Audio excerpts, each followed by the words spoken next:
Yeah, I just hate this guy I'm about to yap about. He's a degenerate streamer that no one really watches in the first place. His career is a bigger flop than the new Snow White movie, and apparently he's been banned numerous times from basically every streaming platform, but he keeps crawling his way back like the little roach that he is.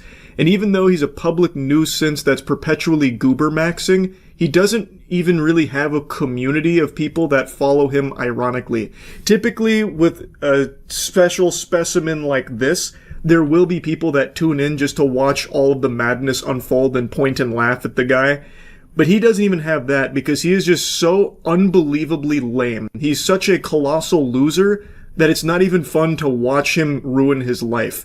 Like, you get more entertainment out of a knock-knock joke than tuning into this guy's streams. He's a pile of shit that not even mosquitoes will fly around, and there is an endless supply of things you can easily shoot spitballs at when it comes to this guy. But there's one in particular that I want to focus on, and the whole reason I'm making this. How often and how proudly he abuses his dog on stream. Hey! No. Come here. Stop. Come here. Don't fucking hit the dog. That's my dog. No, you don't fucking grab her. That's my fucking dog. I do what the fuck I want. No, you don't grab the fucking dog. Don't tell me what I do when I'm up. Bro, this bitch is thinking she gave me a fucking... Don't grab her. Stop! Baby, stop! What are you doing? She knows because she knows she'll get hurt if she don't listen. I imagine this brain-dead moron can't spell the word context, but I already know, in defense of this clip, he would try and point to the longer version for the full scoop, because you're only taking a snippet of it, it's out of context. Even though there's really no amount of context that justifies hitting your dog and making the dog yelp in pain, and then forcefully dragging it back into the room to throw onto your chair. But if you want the full version of this clip, which is also equally hard to watch and also still paints a very bad picture of this piece of shit, I'll go ahead and show you that too. Come here! It's okay. Come here! Peaches. Come here, Peaches. Don't, bro, this bitch is thinking she gave me a fucking... Don't grab... Stop! Baby, stop! What are you doing? This is my fucking dog. I'll give a fuck. Stay! Hey! Stop! Hey! Stop! Stay! This is my fucking dog. I don't give a fuck. You don't You're not taking my dog away from me. I don't give a fuck. You're not taking my fucking dog away from me. She's in pain. Stay. Stop. You're not taking my fucking dog away from me. I don't give a fuck who you think you are. The girl in the clip is trying to calm this raging dork down and try and remove the dog from a dangerous situation here from him. And he continues to fucking fee-fi-fo-fum his way around there and forcefully grabbing the dog and slamming it onto his chair, which again causes the dog to scream in pain and try and run away in terror from this menace. And I am pretty sure he tries to paint this as like a... oh, I just love my dog, and she was trying to separate me from my dog. This bitch is trying to take my dog. You won't take my dog away from me, my beloved pet that I cherish, which is a bunch of dirty barnacles. He makes the dog cry multiple times here. The girl even points out, like, stop hitting the dog, and then at the end of that clip, he does, like, try and rub the dog's chest after he has slammed the dog onto that chair multiple times. He needs to have this dog removed from him. This is not fair to that animal at all. That's so bad. I'm literally gonna fucking kill this dog, bro. This is not good. You never come to that. You never that cave for 24 hours and that's dumb bitch. Fuck it. Yeah, no. She's staying there for the rest of her fucking life. She's staying in there for the rest of her fucking life. Fuck all that. That bitch is staying in there forever. Fuck that dog. I hope she fucking cries. I hope she fucking wants to commit suicide, that dumb bitch. I hope she jumps off the fucking balcony. Okay, no. Wow, yeah, you can really feel the love. Regular old John Wick here with the amount that he cares for this animal. What a sane human being this is. It's fucking unhinged, man. In so many clips, this girl is constantly trying to get him to stop hitting the dog and stop, like, being really mean to the dog and, like, locking it up and threatening it. I will fucking kill you in front of everyone right here. I will fucking kill you. Right now, I will fucking kill you right in front of fucking everyone. I will fucking kill you, alright? I will fucking kill you right here. I will break your fucking neck right here. Sit the fuck down. Dog, I'll literally kill this dog. I literally will kill this dog. This is why this is perfect. Fucking sit. Lay down. Lay down. You want more water? Fucking stupid dog. I hope you fucking... Sit. Just look at some of these messages in his chat from these loveless, dickless homunculi. They get so excited every time he starts to talk about killing his dog or when he starts hitting his dog. So like this first one, Peaches need to be strangled. That's his dog's name.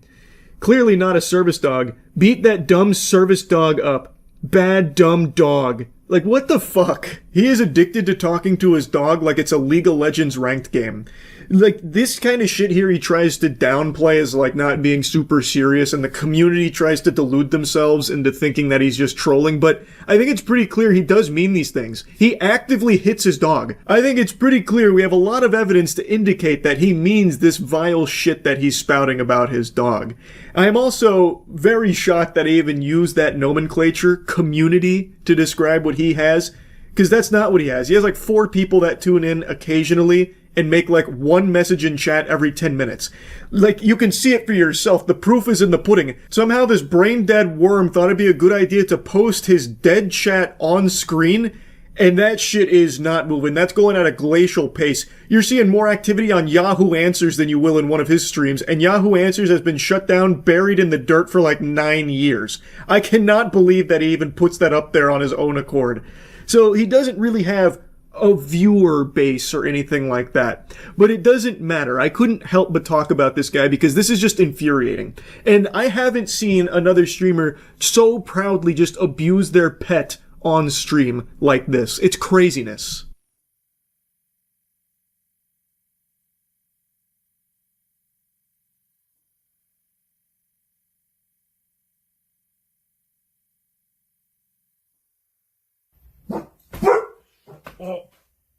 Give it up. Give it up. She is a pillhead and a borderline personality cunt. She is like only use me Blades X. Dealing. She is bad news. If you don't shut up, if you don't shut your mouth, okay? If you don't shut your mouth, it's gonna be bad. If you don't shut your mouth, it's gonna be bad. Shut the fuck up. Shut up. This isn't all of them, but I don't think there's any need to show you more. This kind of thing is just heartbreaking. That dog seems like such a sweetheart that does not deserve to have an owner like this. No dog does. This shit is just so foul. Yeah, like, and another thing he'll do is he'll hit the dog really hard. He'll hit Peaches hard as fuck, and then very lightly, like in that first clip where he was sleeping. In fact, most of the clips you can find of this guy are sleeping on stream. That's like the main thing he does, is just fucking hibernate and hope people will donate while he's asleep. But anyway, you saw him lean over and just clobber Peaches on the snout, and then lightly tap Peaches on the head. And then he even had the gall to make a gesture up here to try and invite Peaches to come sleep on his chest. It's crazy how often and how proudly he does this shit, and even more crazy that there's like 6 or 7 weirdos that'll watch and cheer him on, encouraging the behavior. And I imagine that's a big motivator for this guy. He'll just bring Peaches on stream, threaten to kill the dog, and hit the dog quite a bit, and get some cheers and applause from these absolute fucking vermin that are watching him. But like I said, most of his clips that you'll find are him sleeping. That seems to be like the bulk of what he does, is just go to sleep while filming it. But his most popular clip isn't from his snoozing streams. It's actually from him threatening to shoot some kids. Like inviting them out so he can shoot them. Where are you from? What's the background? I'm from Toronto, kid. Pull up. Pull up. Your little ass gun that you never shot in your life. Show me the bullet. No, man. Exactly, you fucking fake ass guns, boy. Yeah, come pull up, boy. Come pull up. Alright, let's Please fucking come to do Toronto, this, pussy mate. boy. Let's fucking do this. Please, I'm gonna please come to fucking bring my Toronto. Please come to fucking Toronto. deal, Please man. come to Toronto, pussy boy. Big Come to 3 Toronto. okay though. Honor or no? Okay, yeah, really come to Toronto now. Really come to Toronto, pussy boy. Don't remember, I'll see you around, kid, and I'm gonna fucking light you up with them hollows. I swear to God I will. Show me. I'm my mom's life, and I ain't a federal little boy. I'm streaming right now, pussy boy.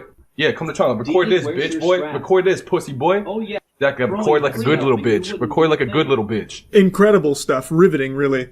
I don't know the whole lore here of everything that happened. That seems like some real degenerate shit across the board. But I will say, that insult of like, record like a good little bitch, that falls really flat when you yourself are also recording, brother, you're streaming it. That's two sides of the same coin. In fact, that's a step above recording it. Not exactly the optimal insult there. You kind of took some self-sustained damage on that one too. You hurt yourself in the confusion there as well, since that also included you.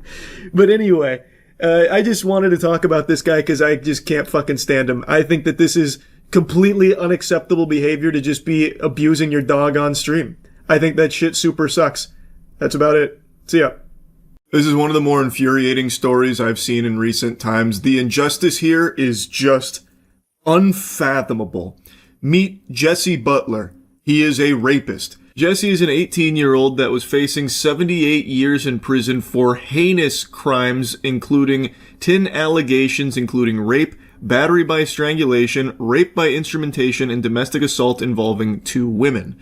He pled no contest to these charges. The evidence is overwhelming. It is irrefutable that he is guilty of these crimes he was charged. There's photo evidence. There's even a video Jesse himself took of him strangling one of his victims till they passed out. There is more proof that Jesse Butler is guilty of all of this rape than there is proof that the sky is blue. This is not a matter of him like weaseling his way out of these charges because they were able to muddy the water or something. He literally pled no contest to them. So you would think this would be a slam dunk case to lock a monster away. I think every sane person in this country would hear this story, learn about Jesse Butler, and agree this is just pure evil and there is no reason at all he should be anywhere but behind bars. But we have to remember, not everyone is sane. And some of these people that have a fucking screw loose are also in positions of power. And in this case, a judge. A judge named Susan C. Worthington in Payne County, Oklahoma, who is just a fucking troglodyte homunculus, it seems, that decided that Jesse Butler shouldn't be going to jail for these crimes. No. Susan C. Worthington rolled up her sleeves and ultimately decided that the punishment that fits the crime in this case is a teensy tiny bit of community service with a 1-2 punch of rehab. That is the justice that Susan C. Worthington brought to the victims of this rapist. This guy will not see a prison cell. He is still going to be a free man, even after pleading no contest to these heinous, vile crimes. He is a rapist. And this judge, Susan C. Worthington, has said, that's okay.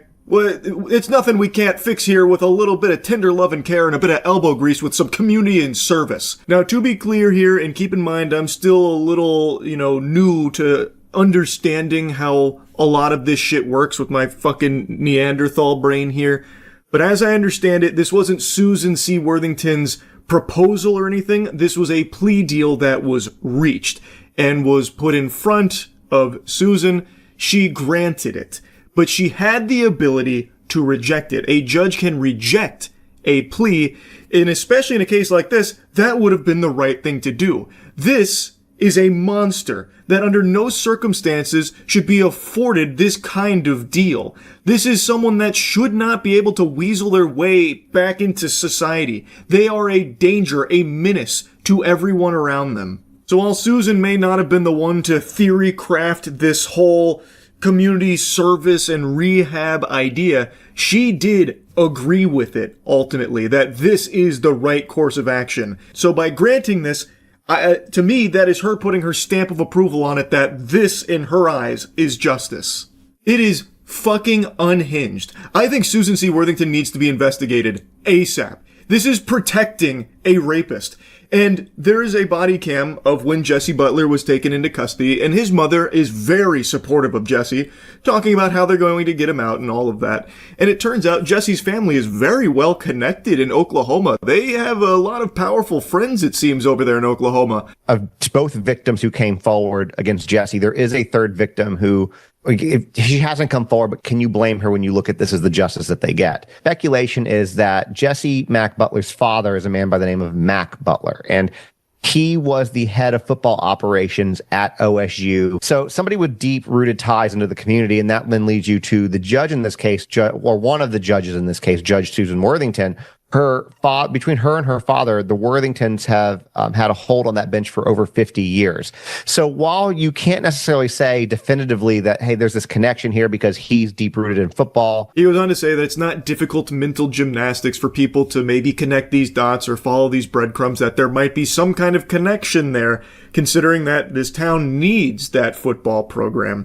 Like, OSU is a staple of it. Thus, Mac Butler, Jesse Butler's father, is a staple in the community, deep-rooted ties here, and there could be some kind of connection there with him and the Worthingtons. Again, it is something that a lot of people have speculated and taken notice of, to the point where there is now even an authority that is considering investigating this potential connection. And it is very weird how Jesse Butler has these indefensible crimes, yet is not getting any real punishment for it. Is it possible it's because of who his family is? They were very confident that he was going to get away with this. They even said in the body cam we're about to see, his mother said, you know, we're going to win this. It seems like they were really sure that these unforgivable crimes were going to be forgiven here, ultimately, in the eyes of the law in Oklahoma. I wonder if that might have played a role in him getting away without even a slap on the wrist. This isn't even a slap on the wrist. This is a slap on the ass. This is basically Susan C. Worthington and the entire legal system over there in Payne County, Oklahoma, giving him the old keister clapper saying, hey, good work out there. Don't worry. We got you covered. We got your back over here in Payne County. It's fucking sickening. It is actually unbelievable. I'm going to show you the body cam real quick because I think it's important you get to see who he's surrounded by. Because even though his mother is aware of these crimes, it seems like she's more concerned about her child's future. Like, the actual victim here is Jesse Butler, not the two women that he raped and all of those horrible things he did. It's actually Jesse Butler that, you know, is getting the short end of the stick here and is getting traumatized. Yeah, so we're here. We're obviously going to place you under arrest. There's a warrant for your arrest. We're going to take you to the jail. I told your mom that she can contact a bondsman, and you shouldn't be very long, but there just is a process for paperwork and stuff. But right now you do have to come with us, and I do have to put you in handcuffs. So turn around for me. Do you have to put me in handcuffs? Oh man, Jesse's calling the wambulance there. You can see him start to tear up. Oh man, it almost breaks your heart looking at him get all sad like that. And his mom, she's starting to feel it, saying, oh, do you have to put him in handcuffs? Fucking obviously, yes, lady. Of course they have to put him in handcuffs. This guy is a violent rapist. To such an extreme degree, I wouldn't have been surprised if he tried clawing at the fucking cage in the back of the police car to get his hands on one of the officers' necks to strangle them and rape them. This guy is an animal, an absolute fiend. He is a fucking monster. Of course they need to put him in handcuffs.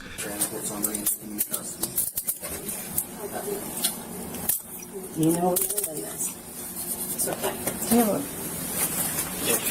Yeah. I'll get you out. Alright?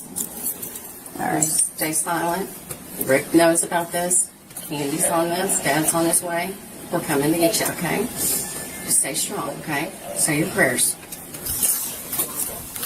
Awful experience with a child. What she said while Jesse was walking to the police car there actually made my stomach turn. She said, what an awful experience for a child. Lady, your son raped 2 women. Numerous times. He nearly killed one of them with the strangulation, by the way. And you're saying that him going to jail here, like in handcuffs, is the awful experience for the child? What about the victims? What do you think about that? Do you think that wasn't an awful experience? Like this is worse? Like Jesse's the one we should actually feel bad for here? I understand it must be extremely difficult to wrestle with this reality that your child is a monster. I can't even imagine what that's like. That would be soul crushing. But to wipe your ass with reality and just blindly support them to the point where you will do anything to ensure they don't actually get punished for the very real crimes they committed that you yourself are aware of. Again, this isn't a matter of like his parents believe he's innocent or something.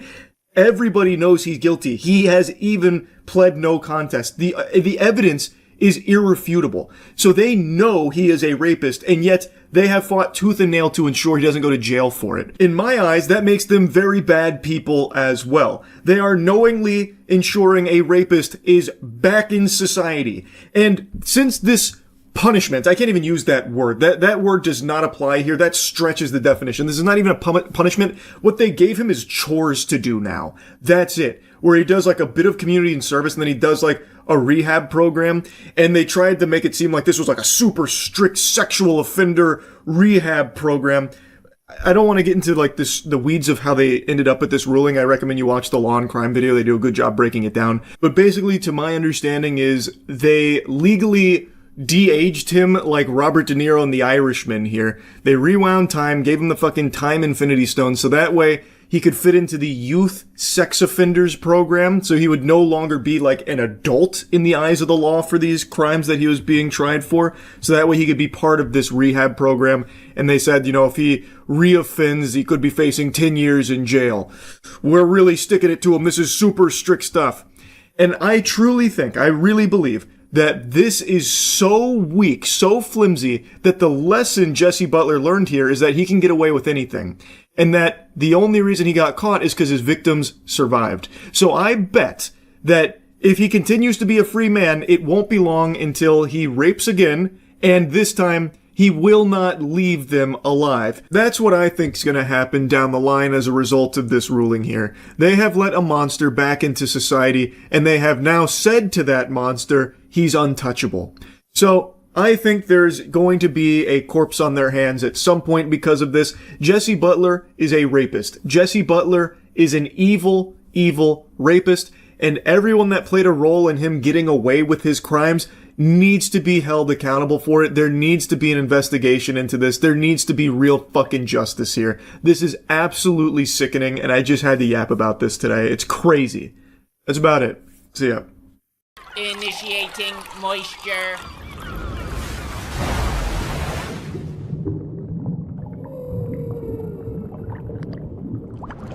Welcome to the show is beautiful. Even when characters are just talking or existing in this universe, it is so nice to look at. It has a very unique art style, and when there's action, it's a bit swampy, and it's looking like all hope is lost. And that's when the clouds part and a heavenly glow shines upon your wingman. They're the Batman to your Gotham. They're about to save you. So they scoot in on a skateboard and they just hype you up in front of the other person. They vouch for you. They make you look great. And like a public apology to Cola for this. So I'm going to play the clip now and then go into it a little bit more after the fact. So just to paint the picture in case you haven't seen the original video, you should check out the interview just to get the context, but just to sum it up, right now what you're about to see is after they had eaten the Mr. Payne hot sauce. Mr. Payne is like a 1 to 2 million Scoville hot sauce, so it's pretty fucking rough. The tagline is execute your taste buds, but it almost executed our friendship as well. I'll get one more. That wasn't even a lot of Mr. Payne. It's like Danny said, Mr. Payne just stops in for a second to say howdy, and then he's gone. Doesn't last long. But at Low Tide City, I lost early in pools, and I was mega down bad.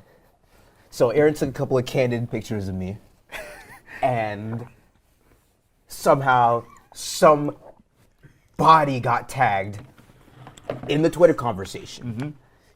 And I remember going into the DM of the Moist, esports chat and asking for your vouch. That's right, he did do that. I needed to wingman him.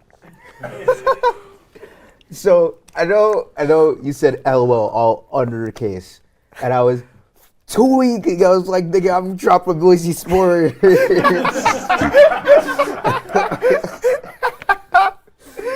How did you feel after I typed that? I didn't know how to vouch for you because it'd be weird to like just type on Twitter like, yeah, this guy fucks. Like, what am I supposed to say? Like, there's like no way I could wingman for you without coming across as like some kind of weirdo. I would ruin your chances. I didn't realize how close Moist Esports was to losing one of its finest athletes, and it's entirely my fault. When he sent that message in the chat, I didn't know if he was serious or not, so I just hit him with a lol, which, looking back on it now, my God, what an asshole. I'm not a big texter. I don't really go on Discord. I don't really text much. I just don't really text in general. So I guess, for me, I just didn't think anything of it.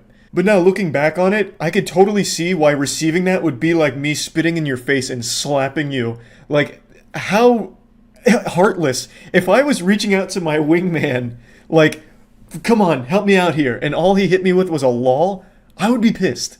I would actually be super mad. And it just didn't even register with me. It really didn't. And I feel so fucking bad for it. I really do.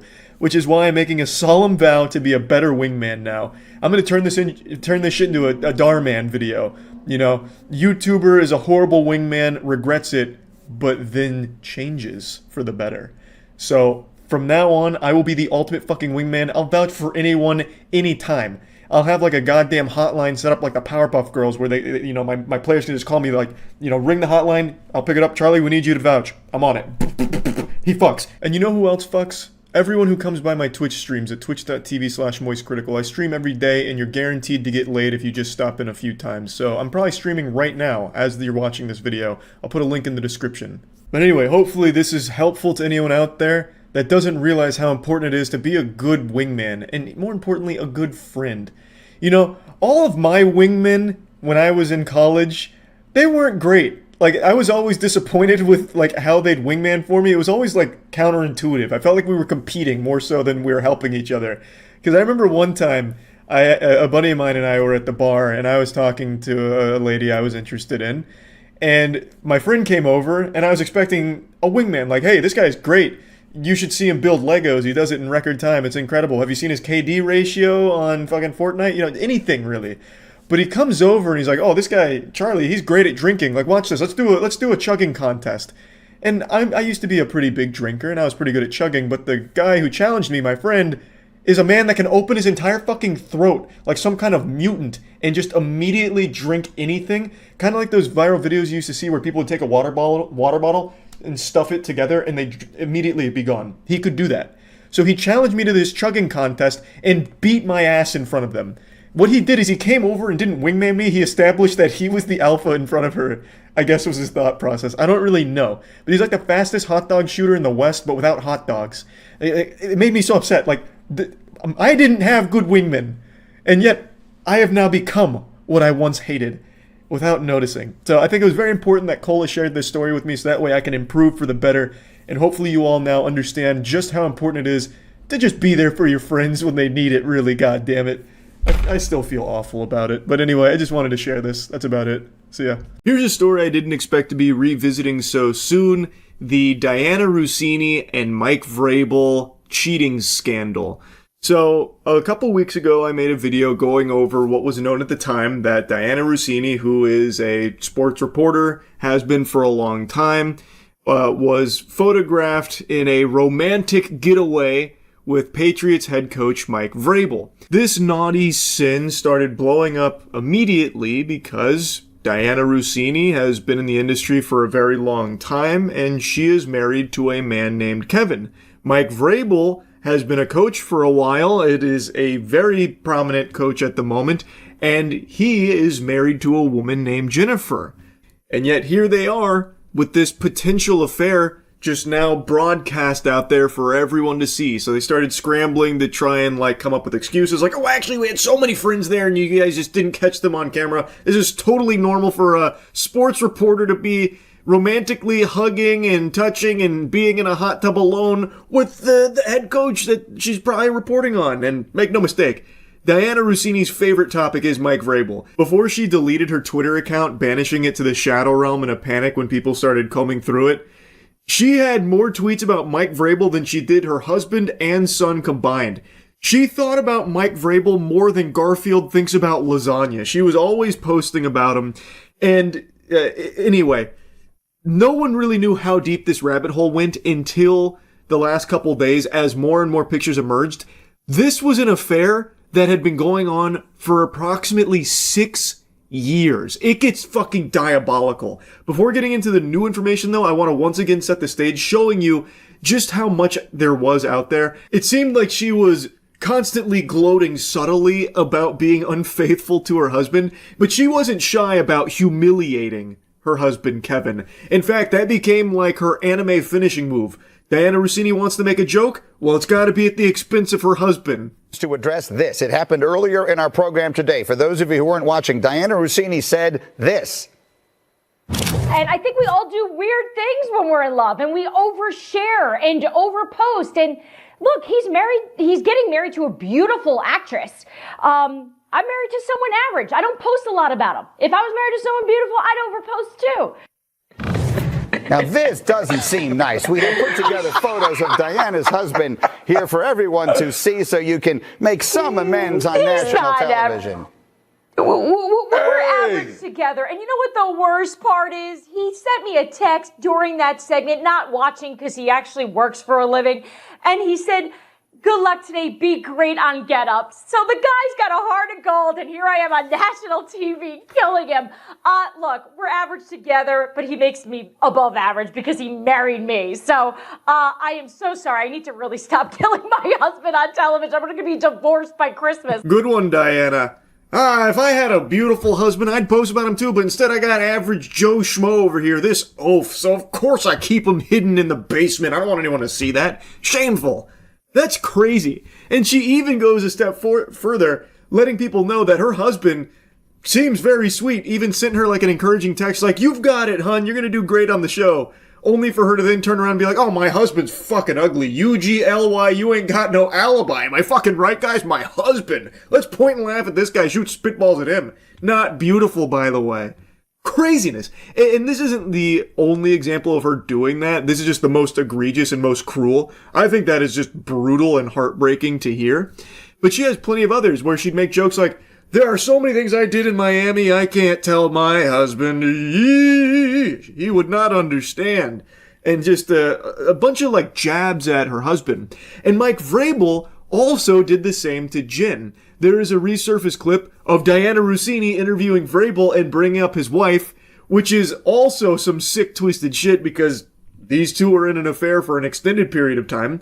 And Mike Vrabel also just insults his wife too. So it seemed like it was part of like their bonding ritual, Diana and Mike, to insult their spouses publicly. Your wife, Jen, is a superb athlete. I would say used to be. Maybe used to be, but she still got it in her, I'm sure, the way you do. Which sport do you think Jen could beat you at now? Ping pong. Ping pong.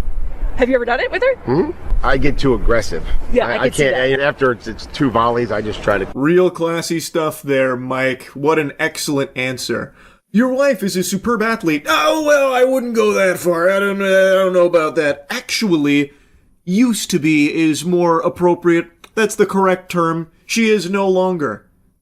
But Diana, speaking of superb athletes, how about you?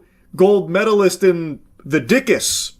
The cockput. Am I right, Diana? We're fucking. That's what I'm saying. Yeah. You want me to compliment you, don't you, Diana? Here, let me belittle my wife. Let me put her down in front of you, Diana, so you know that I care more about you than my wife, huh? Good stuff, Mike. Really incredible stuff. Point is, Diana Rossini and Mike Vrabel weren't exactly overly shy about farting on their spouses here in the public eye, making them kind of a joke and insulting them. Now, the aftermath of those initial photos and initial information that came out was Diana Rossini's resignation. She resigned from her position at The Athletic. Mike Vrabel also just recently made a statement, but there's been even more new information. It has truly been Pandora's box that's been opened on this topic. There are so many photos of them together dating all the way back to 2020.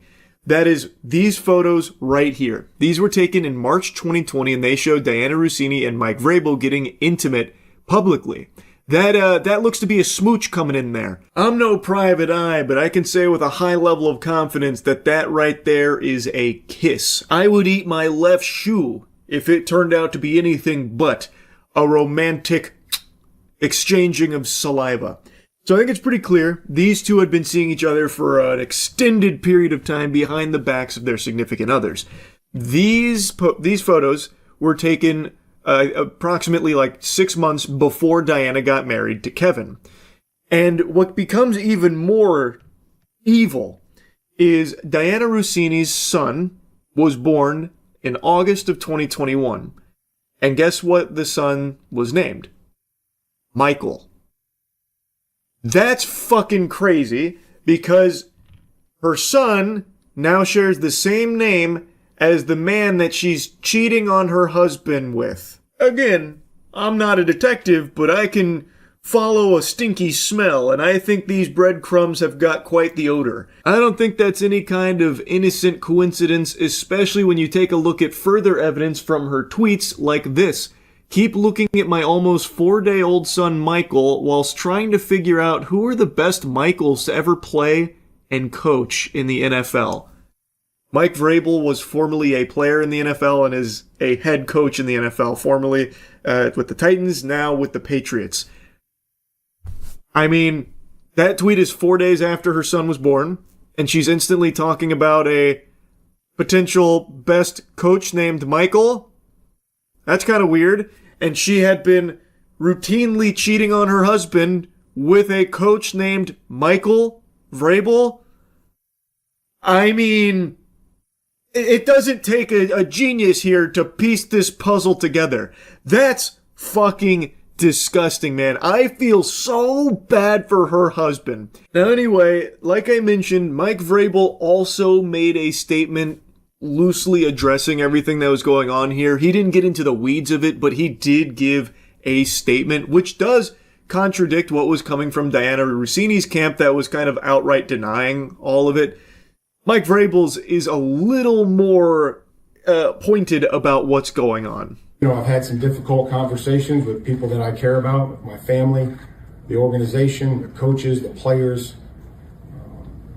Those have been positive and productive. We believe in order to be successful on and off the field, you have to make good decisions. That includes me. That starts with me. We never want our actions to negatively affect the team. We never want to be the cause of a distraction. And those are comments and questions that I've answered for the team and with the team. We'll keep those private. So he seems to be much more about saying that he's made some decisions that go against what he believes is, you know, acceptable. It's not up to his standards, but he doesn't actually start talking about cheating on his wife with Diana Rossini, but you can tell that that's what that's in regards to this whole story here. He's not denying it or anything fully, or anything like what Diana Rossini and her team tried to do with like all these excuses that obviously didn't make any sense. So his is a little more directly talking about it and not just shooting it down. And he's talking about how like he's talked with the team and stuff, that kind of thing. And he's keeping other things private and he's talking with his family. But yeah, anyway. Pretty crazy how much has come out now about these two. I am blown away by the amount of photos that exist of these two together over the years. I don't know how they were able to keep the cheating a secret for this long. It's fucking gross stuff, man. Especially Diana Rossini naming her son Michael, seemingly after Mike Vrabel, the man she is cheating on her husband with for 6 fucking years. That actually had me audibly go, oh, when I saw that. Crazy stuff, man. It really is. Anyway, I just had to give you the follow-up. That's about it. See ya. Alright, you might catch me blushing a little bit, getting a bit red in the cheeks and squirming in my chair, because I'm a little embarrassed. I got to do something I've wanted to do for a while, and I got to do it with something that I really, really like. But I kind of blew it. Yep, didn't do the best job there. I got the privilege of doing a voice acting cameo in Baki, which is an anime I've talked about a lot over the years. I think it is just beautiful fucking insanity. And I got to be like a little side character in there. But my shit was poop. I did not do a very good job, I don't think, at least. I'll show you a brief clip from when my character gets introduced in the season. I don't think I can show you much footage of it because, obviously, it's a big anime. But it's a character that fans have been really excited for a long time, salivating, waiting to see them finally make an appearance in the anime, and, well, their prayers have been answered. That's right. I play generic police officer. Yes, sir. Even from behind, I could tell you were happy. I mean, I can hardly believe it. Musashi Miyamoto's alive. And he's agreed to fight me as a condition to get released. Do you really believe it? That it's him? In total, I have like 20 lines there as that police officer. A police officer who no doubt will make a return in Avengers Doomsday, I imagine. And I'm very excited to see the community power scaling unnamed police officer number fucking 4 here or whatever. Because I think, personally, he's probably pickle level, but we'll see what the experts have to say. And speaking of experts, let me drop you a little sage wisdom here, a little expert advice. check out the Starforge Spring sale we have going on right now. Huge savings on PCs and keyboards. Click the link in the description below. When I got approached with the opportunity, in my head I was like, oh, fuck yeah, I know exactly how I'm going to do this. I'm going to ham it up and go for like a classic, over-the-top, Baki-style performance. Like, fucking channel my inner Jim Ross like it's the WWE. Get him with that "Bah God!" But what I didn't realize, because I haven't done much voice acting in general, and not at all really with anime dubs outside of like 2 lines and like a really old one, is that you have to match the lip sync of the characters that are already established, and you have to match the tone of the voice actor that you are dubbing for. So, with those instructions in mind, it became a little bit more difficult for me because that's not something I've done before, and I don't think I really did a great job nailing it. I think I was too focused on making sure that the words fit the lips and that the tone was similar to what was established in the original dub. And it led to this sounding like robotic. It almost sounds like I'm talking at you through like a fucking walkie-talkie giving you quest directions or something in an old PlayStation 2 game. Whereas with Dispatch, where I play Sonar, it was a very different process because I actually auditioned for that role. When I read for Dispatch, it wasn't for Sonar, it was for Golem. And then they offhanded mentioned if I'd want to try to see what Sonar sounded like, and I ended up getting that part instead. And Sonar as a character was one that hadn't already been like dubbed by someone else and was a character that was still being developed and fleshed out. So it was me setting the tone for the character with the dialogue and the performance and all of that, as opposed to trying to match an already established one. So doing that for the dub, like, it was very unusual for me, and I think I floundered the opportunity. Like, I'm still very grateful they had me on board. I think it's still super fun, and I love the show, so it's hyped to be a part of it in even this small way. But man, I just wish I had done a better job. Like, I really went in there thinking about to go ballistic in the booth, about to burn that bitch down. Barbecue chicken alert, barbecue chicken alert. Like, I was like, oh yeah, I've got this. I know Baki, I know Ball. I thought I'd be over there giving you like a huge explanation and lore drop around like a character using their finger as a scalpel to remove their own gallbladder in the middle of a fight because it got damaged. And then I'd recount the history of who invented that maneuver. The fucking London commoner named Geronimo Edwards who discovered it while on the road selling swill or something. I really thought I was about to dial in and nail it, and I unfortunately did not. I just couldn't fucking get in the flow state that I really needed to channel. For me personally, I found it significantly more difficult to try and match an already established performance, like to try and emulate that in English, than just performing something yourself as a character.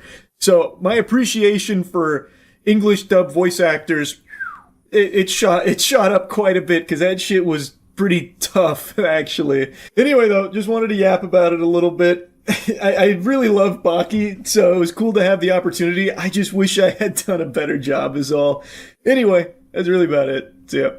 A lot of you know this, but I recently took up the multi-year task of watching every video game adaptation ever made. So every movie based on a video game, I will be watching to find definitively the best one and the worst one, ranking them from worst to best. I've watched in total 6 now, but I've only made 2 videos on them, one for Silent Hill 2006 and one for Silent Hill Revelations. But I've watched 4 others, I just haven't made any content on them. And that's because they're more modern movies, which means the copyright on them is a little stricter. So like when I did Silent Hill Revelations, that got flagged pretty hard. Immediately YouTube came in with the fucking whistle, the hall monitor badge, and slapped the old copyright claim and block handcuffs on the video.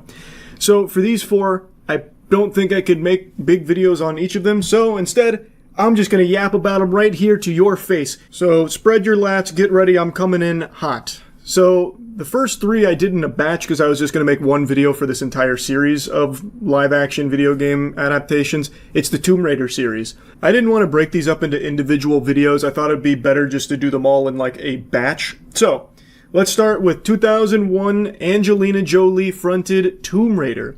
This movie I actually have pretty fond memories of because I actually watched this after coming back from the hospital and having an eye patch on my eye because my friend's dog bit my eyeball. So I spent the day at the hospital. They were tending to my wound. They were performing voodoo magic and dropping, sacred Phoenix Down eye drops in there to fix it all up. And when I got sent home with an eye patch on, my dad threw on Tomb Raider and he said, we're going to watch this tonight. To date, probably still the only time my father has ever willingly watched a video game adaptation, or anything even loosely based on a video game. I think it was just that early 2000s Angelina Jolie hype train. So, this film is somewhat sentimental to me. And going back and watching it, I can confidently say, it's fine. Like, it's a fun movie. It doesn't do anything super special. It's very much a product of its time, which I actually think is a really charming aspect of it. Everything about this film wants to be extreme. So, like, the very first scene, she's, like, hanging upside down and then fights a robot. And actually, the robot looks pretty good. Like, this film does have some very bad CGI moments. I mean, it's 2001, of course, it's gonna have some fucking wonkiness. But for the most part, I actually think this looks better than most of the old DCU movies from a few years back, like with The Flash and all of that shit. This film looks pretty solid overall, and it's really fun. She's using video game moves during her robot fight, so she's doing like backflips and shit. She's dual wielding and doing all kinds of like gun fu on it. It's like really well choreographed. And it of course tries to suckle from the teat of The Matrix because, I mean, it's the early 2000s. So it has like her dodging bullets and stuff and doing those kind of maneuvers, which really fits in line with the Lara Croft character overall, to be honest. I really think the action in this was a slapper. I thought it was such a good thrill ride. Now, the story, it's nothing amazing. I was surprised to see Daniel Craig here, but the story, I wrote it down. Basically, the bad guys have a chance at getting a triangle key, or they'll have to wait 5,000 years because of planetary alignment cucking them.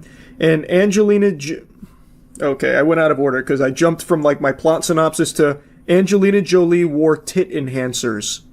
So, I'm jumping around a little bit. Yeah, Angelina Jolie has like a quadruple D cup here that is extremely perky, and I looked it up. She wore boobie boosters. She had breast augments, like big padding, in order to more closely resemble the Lara Croft diamond titties, like the pointed polygon titties. So that's worth mentioning. I thought that was kind of wacky that they did that. But anyway, the plot, they need to get this triangle key. It's the Illuminati. The organization is the Illuminati. They need to get this key in this very strict time frame so that way they can get the artifact that will allow them to control time itself. So they have like a time manipulator doodad that they're trying to get their greasy little Illuminati paws on. And eventually Lara Croft meets the bad guy, and he's fundamentally just a Redditor. He's like a prototype Redditor. All of his lines are so cringy. Like, one of his lines is, "Your ignorance amuses me. What a pleasurable torment this shall be," and stuff like that. There's also a side boobie scene with Angelina Jolie, which I vividly remember being like a big like wow moment back in the early 2000s. So that was cool, I guess. But yeah, basically, she is trying to stop them from getting the Triangle of Light and controlling time because you don't want that power in the bad guy's hands. So she is now trying to get the Triangle of Light herself. And it is a lot of action. There's like a bungee cord fight in her mansion, which is a really cool mansion, by the way, and the bungee cord fight is really cool. Again, I think the action super slaps. Daniel Craig, like I mentioned, is here, and he's like a pseudo love interest of Angelina Jolie, but he's working for the bad guys, and he's also kind of cringe. He is very on the nose with his exposition, so he reveals like the big twist that he's been contracted with the Illuminati to get the Triangle of Light, and he says, "Lara's in it for the glory. I'm in it for the money." So that's his whole character trait. Money, money, money, money, money. He's Mr. Krabs. It's not deep.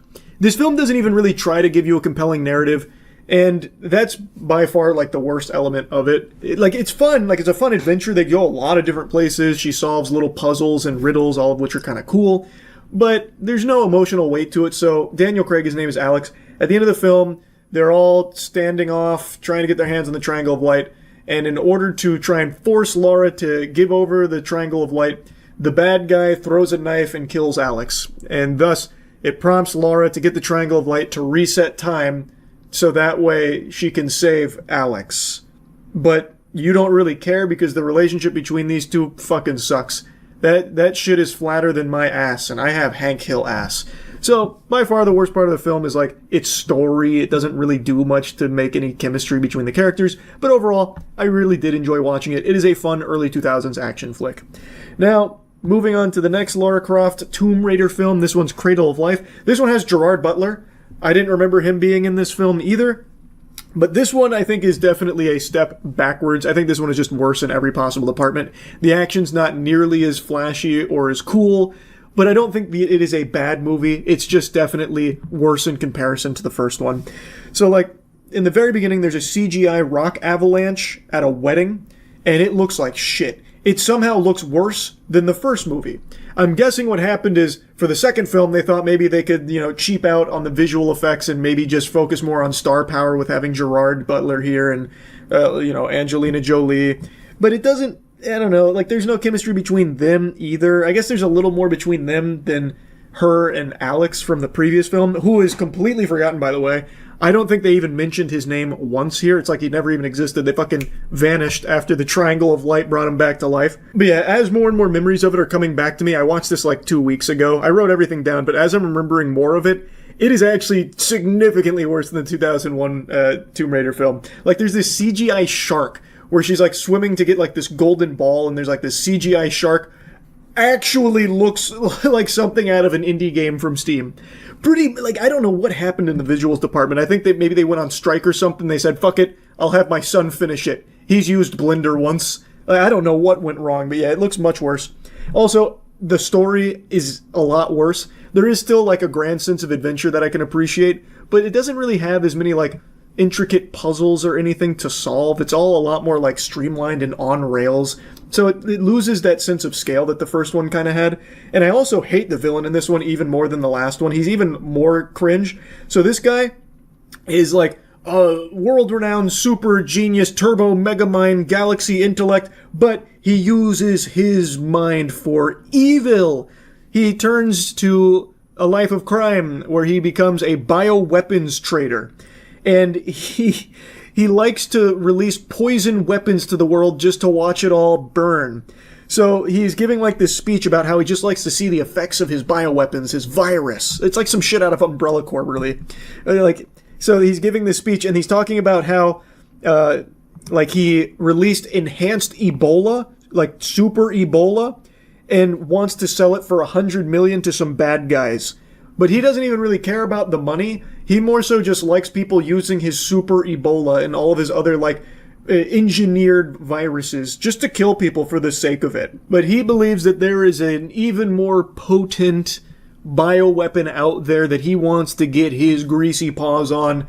Pandora's box. That's the main item that must be retrieved by Lara because she doesn't want that falling into his hands.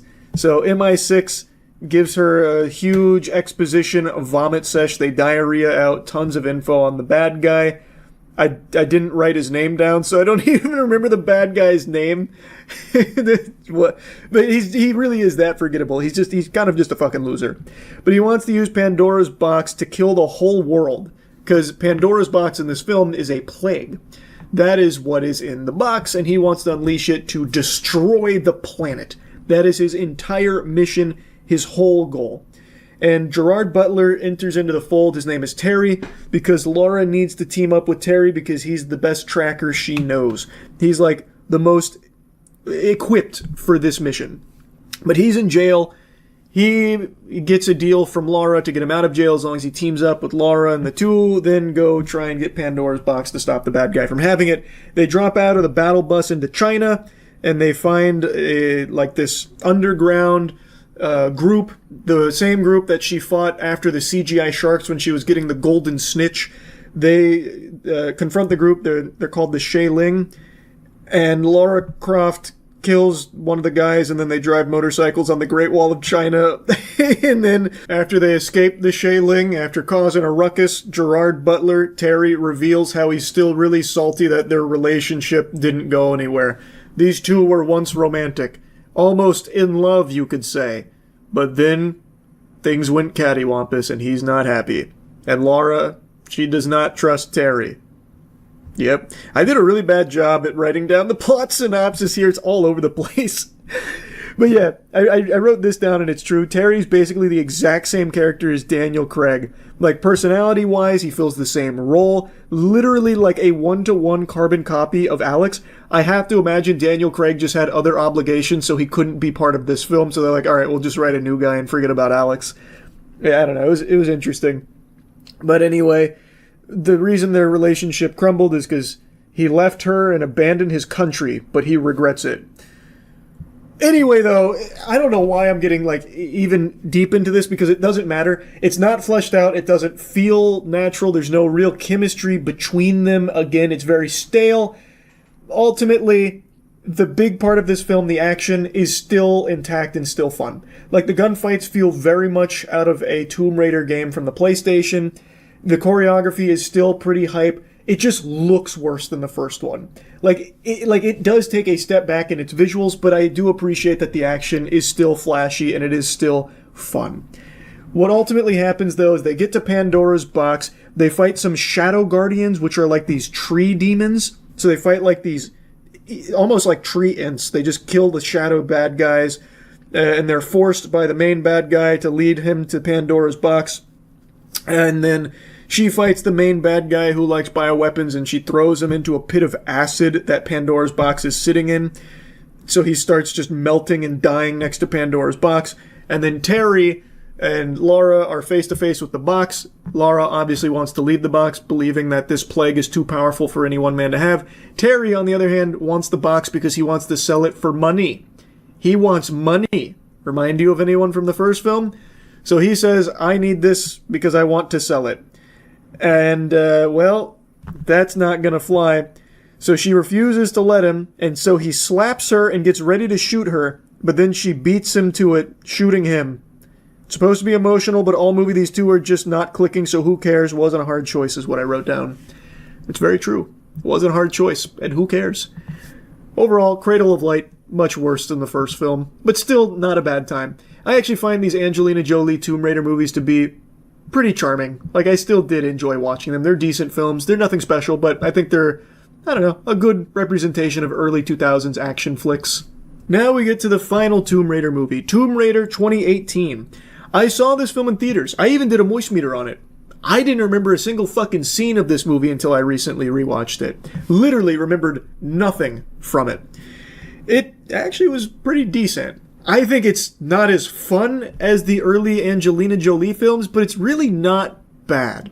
It is loosely adapting, loosely is not even accurate. It actually, in a lot of times, one-to-one adapts the Tomb Raider reboot game.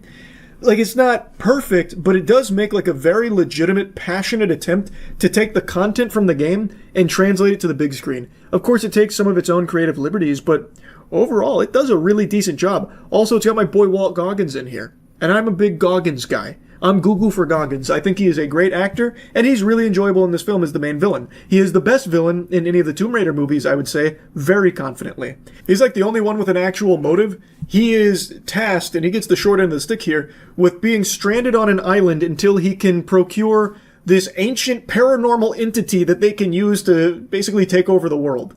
This new bad organization. Well, I mean, not exactly new bad organization, but the organization that is the puppet masters to him. He is not allowed to leave until he can find it, but it takes him years to find it. Many, many years. So he is just stuck there, unable to leave, and he just so desperately wants to see his family again. And he will do anything to get back to his family.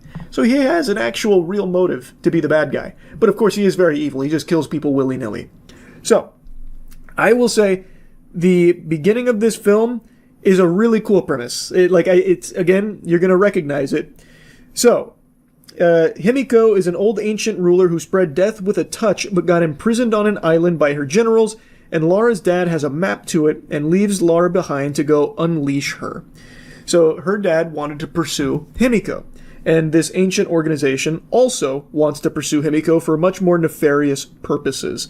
You see, Lara's dad is doing this because he wants to find a way to bring his wife back. He wants proof that there is something beyond this realm, beyond our understanding of reality, so that maybe there is something that could bring his wife back, because she's gone. And he's very upset about that, naturally. So it's kind of like the polar opposite of Angelina Jolie's Lara Croft in this film. So the new Lara Croft here is very much in the beginning steps of her journey. So she gets her ass beat immediately. Like the first scene you see of this new Lara Croft, she loses a fight in the ring. And she's also much more quirky.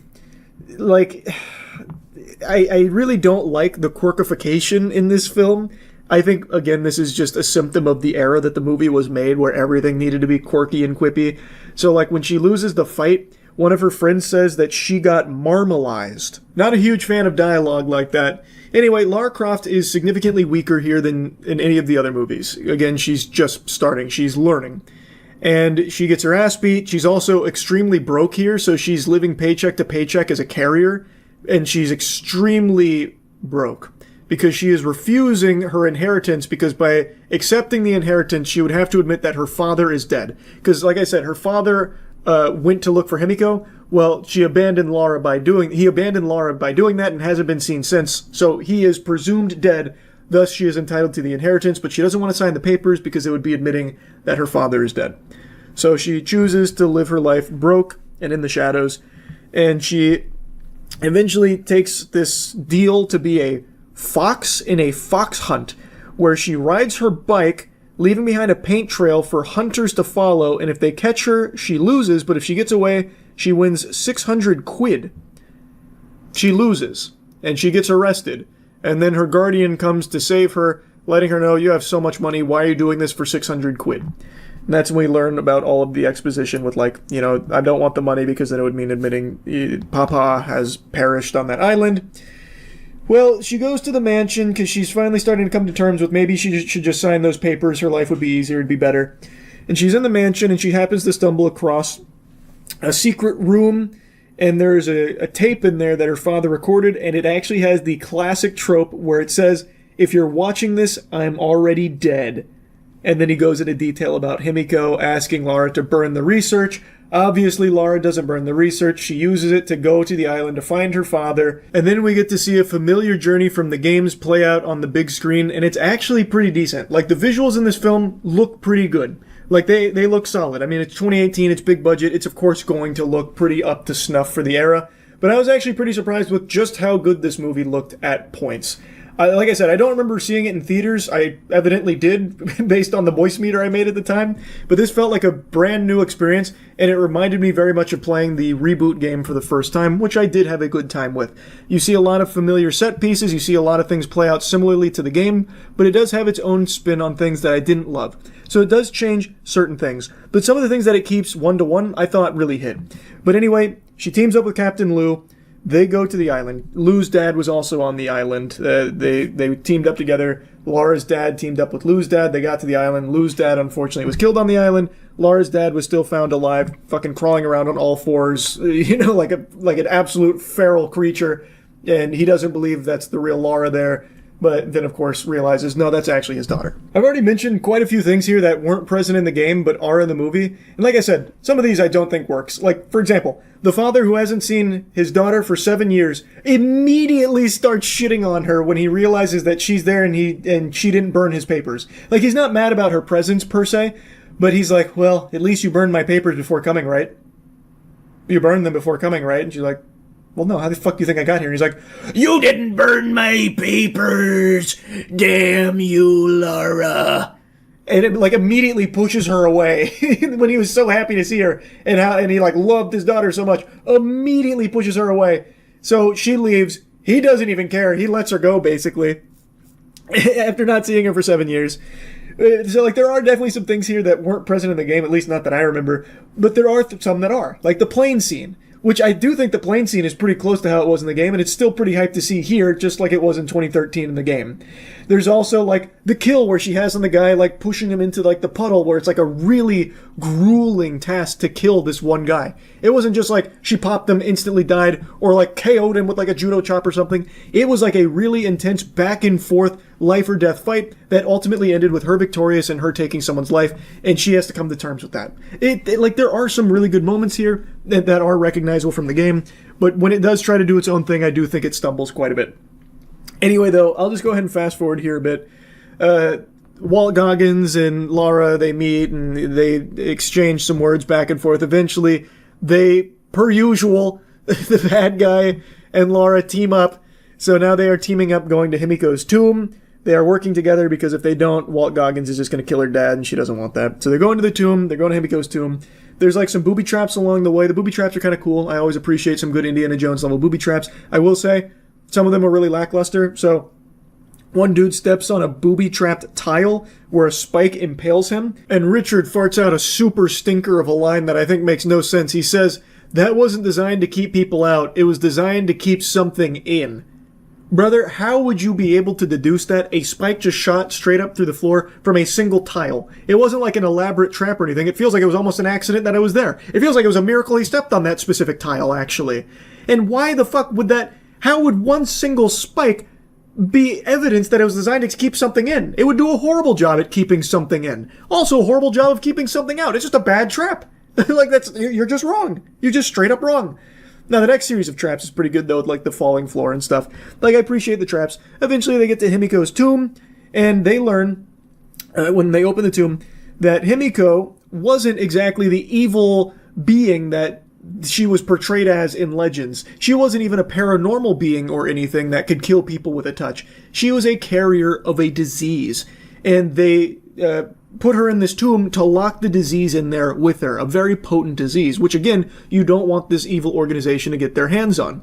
So they learn this, and then Walt Goggins takes a finger of hers so that way they can analyze and synthesize the disease to weaponize it, because it turns out she wasn't magic, and they need to make sure that this disease doesn't get out. But the disease, what it does is it, like, melts people's flesh and turns them into zombies. It makes zombies. like, you know, and you get a little zombie fight. Unfortunately, Richard Croft, he catches a bad deal and he gets injured, and Walt Goggins is running away. There's an emotional reunion between Richard and Laura. They share some final goodbyes, and it's very, very profound stuff. And then Richard blows himself up, destroying Himiko's body and the disease there, sealing it all in the cave. And Laura and Walt fight each other. And Laura wins. That's how it wraps up. But there is sequel bait where it turns out the Guardian that saved her earlier when she got, like, arrested, she is working with that ancient order as well. She was actually, like, the leader of it, it seems.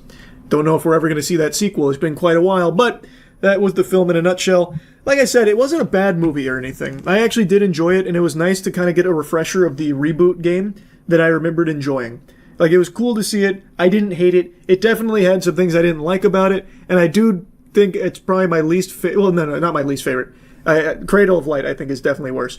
But I don't like it as much as the 2001 movie. I would say it's second place out of 3 here. Not bad. Didn't hate it. I actually really did enjoy watching all 3 of these movies again, though. Like, it was kind of fun to revisit these. They are fun action-adventure films. Anyway, the 4th film I watched is the Assassin's Creed movie. That one I don't think I'm going to yap about in this video. That one I might actually make a standalone for, because that movie's just fucking insultingly bad. I hated pretty much every moment of that one. In a franchise I already don't like, a movie somehow was even worse than I was expecting it to be. It was nuts. Anyway, that's about it for now. See ya. No, I don't play chess. I retired. I hung my jersey in the rafters. No more chess. I got too into it. Traffic stop. Planet Fitness parking lot. Oh, nothing good ever happens in a Planet Fitness. Uh-oh, this is about to get crazy. I already feel it. The title already told me, but now that I see it's at a Planet Fitness where the Genesis is, we're cooked. I know I'm expired. Yes, sir. I'm homeless with the cat in the car right now. Oh, okay. You got your ID on you? Yeah, it's just expired by, 3 weeks? Yeah, I mean, we're... What's that?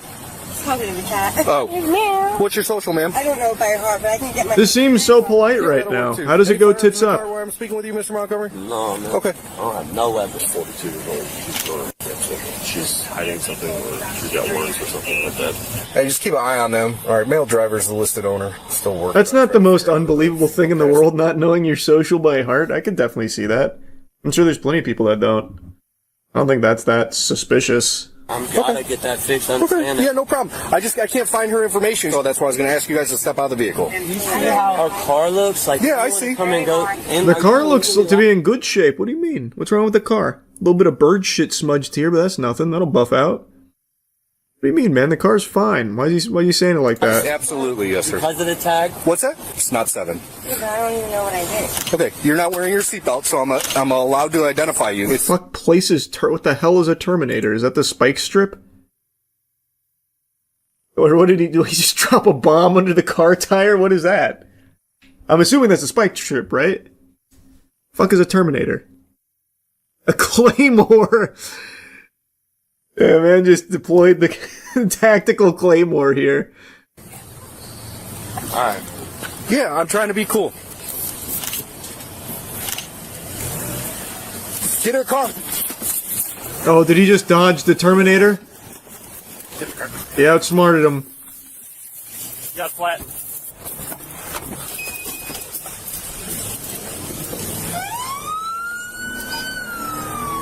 Well, look, that vehicle's taking off.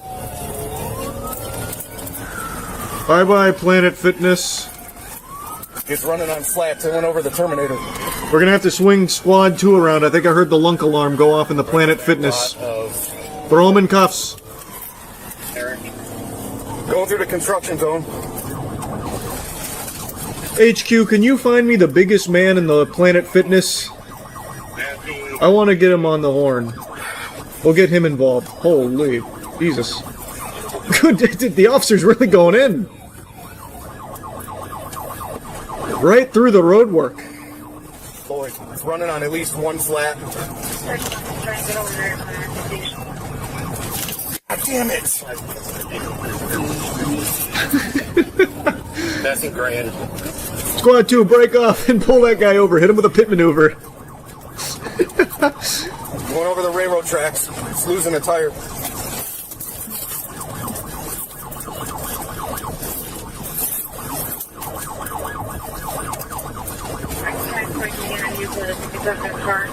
Uh-oh, the Terminator's taking its toll on that tire now.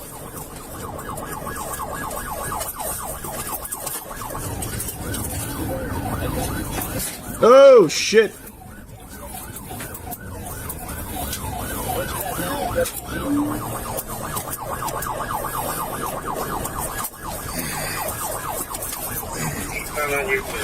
Damn, the officer's growling at him. He's getting feral.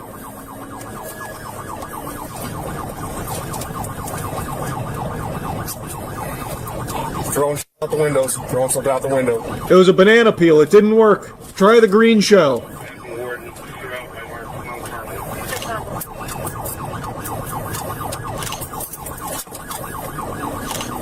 Oh, God. He's throwing drugs out the window. He's throwing all kinds of trinkets out there.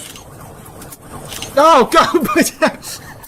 Holy fuck, he threw the whole sleeping bag. Now, that was an innovative strategy. I haven't seen that deployed. Bliss, Oak Ridge. This is like fucking Diddy Kong Racing right now. Holy. That's a big-ass sleeping bag, too. More stuff out the window. Oh, God, Jesus. The Jan Sports backpack as well? This guy's dumping all his loot.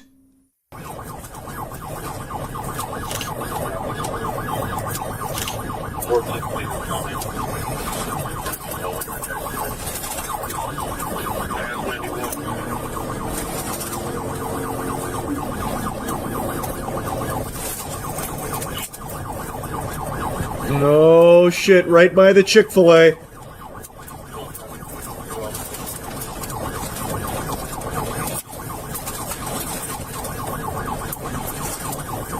Man, this must be a bumpy-ass road. There's a lot of shit jiggling around here in the cop car. Also, what the fuck was this attempt here? This has to be the laziest deployment I've ever seen of a spike strip. Hopefully he's in the right lane going super slow. What happened? Did he, like, yank it too far back, maybe, and I just missed it?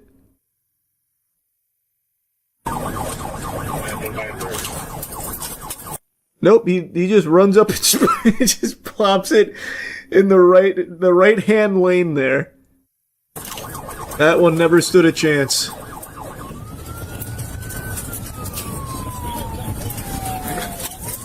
back into the Lowe's parking lot. You ready, buddy?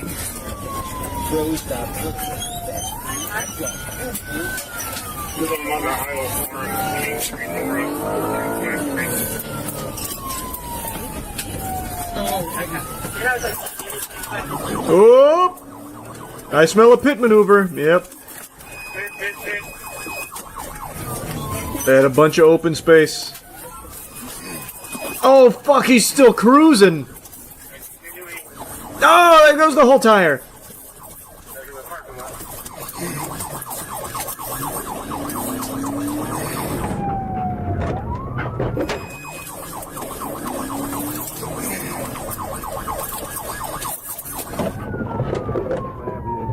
I lost him. I don't know where he is. He vanished. He must have picked up some active camo.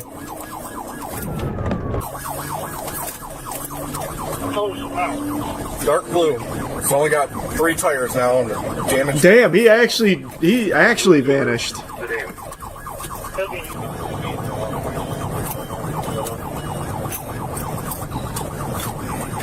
What are they blurring? They're both currently smoking meth in the vehicle, I can see it. Oh, I thought maybe he was like gearing up to throw a big dildo out there or something. Ah, that's, huh. Wow, they're giving it one big hoorah. Right behind him. You ready, buddy? You gonna get that, man? Tactical meth deployment.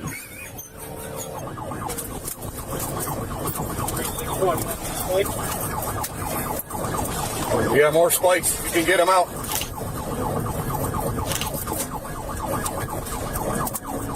Almost. That was a more spirited attempt, at least. Oh, fuck. Jesus. Okay, now I'm starting to get a little worried that he hit somebody. Does everyone walk away from this okay? Because now he is fucking zooted off his gourd now. So now he can't even stay in the right side. The meth powered him up. Yeah, it's like the goddamn star in Mario Kart.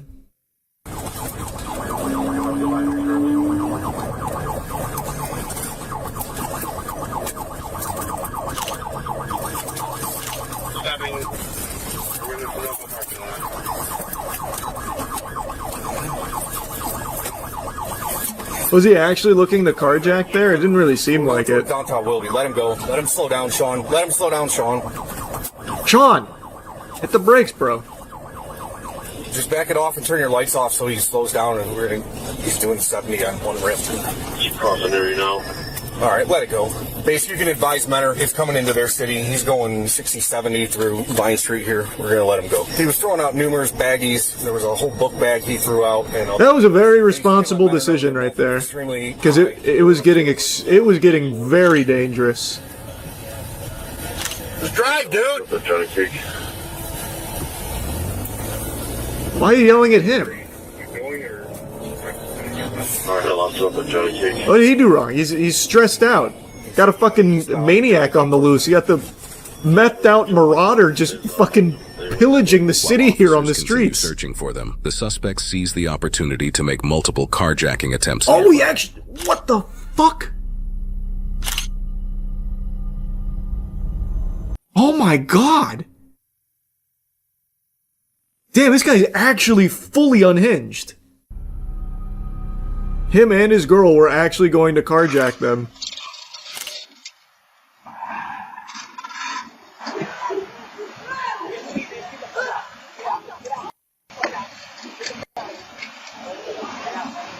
Damn! 911, where's your emergency? I just witnessed a car slam into another one, and now they're getting into another person's car. They're stealing her car. What kind of car are they getting into? It is a white 4-door small sedan. I cannot see the make or model. Wow, the title did not lie. This is chaotic throughout the entire city.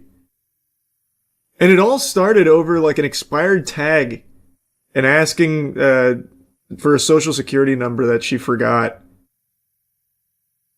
It turns out they stumbled across like an actual madman.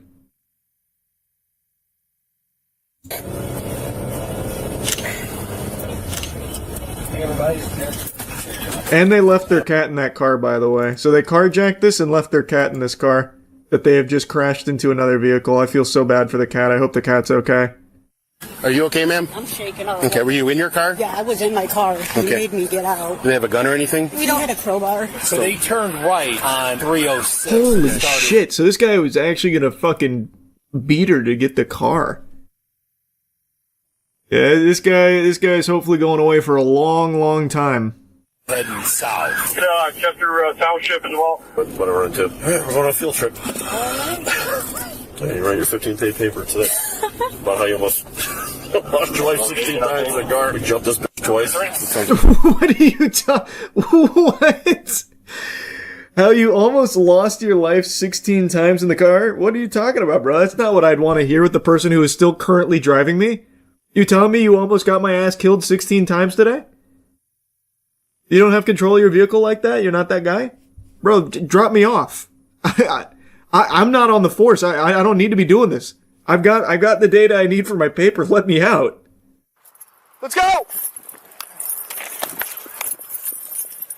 Here we go. Big deployment. Oh, there you go.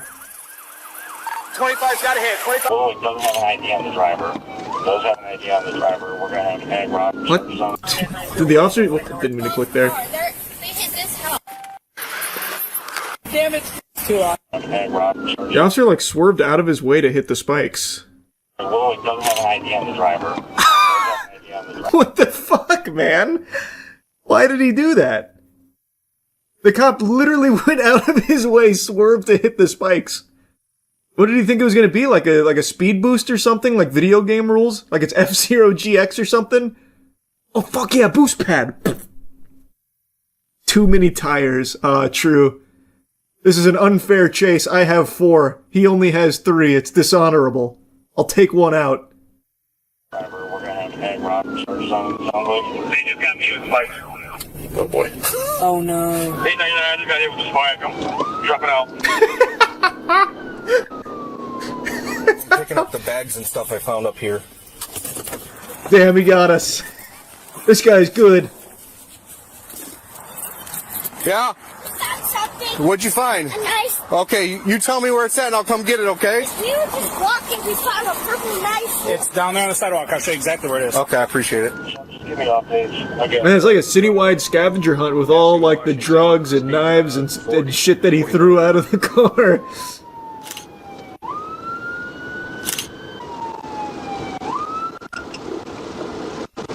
Yeah, he just pulled in the Giant Eagle, Mike.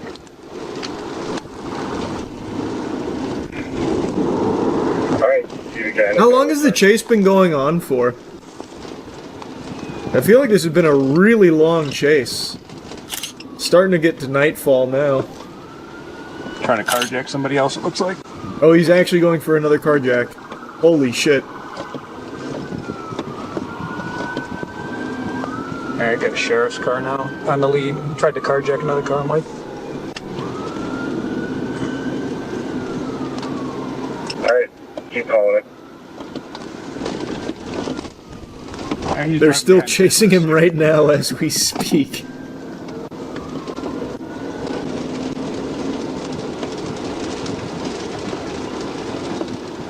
Off-roading.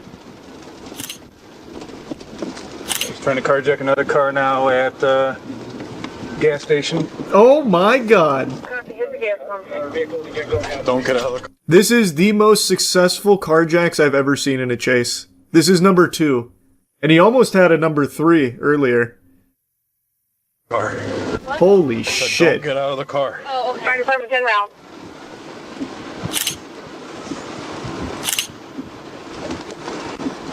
Oh my god.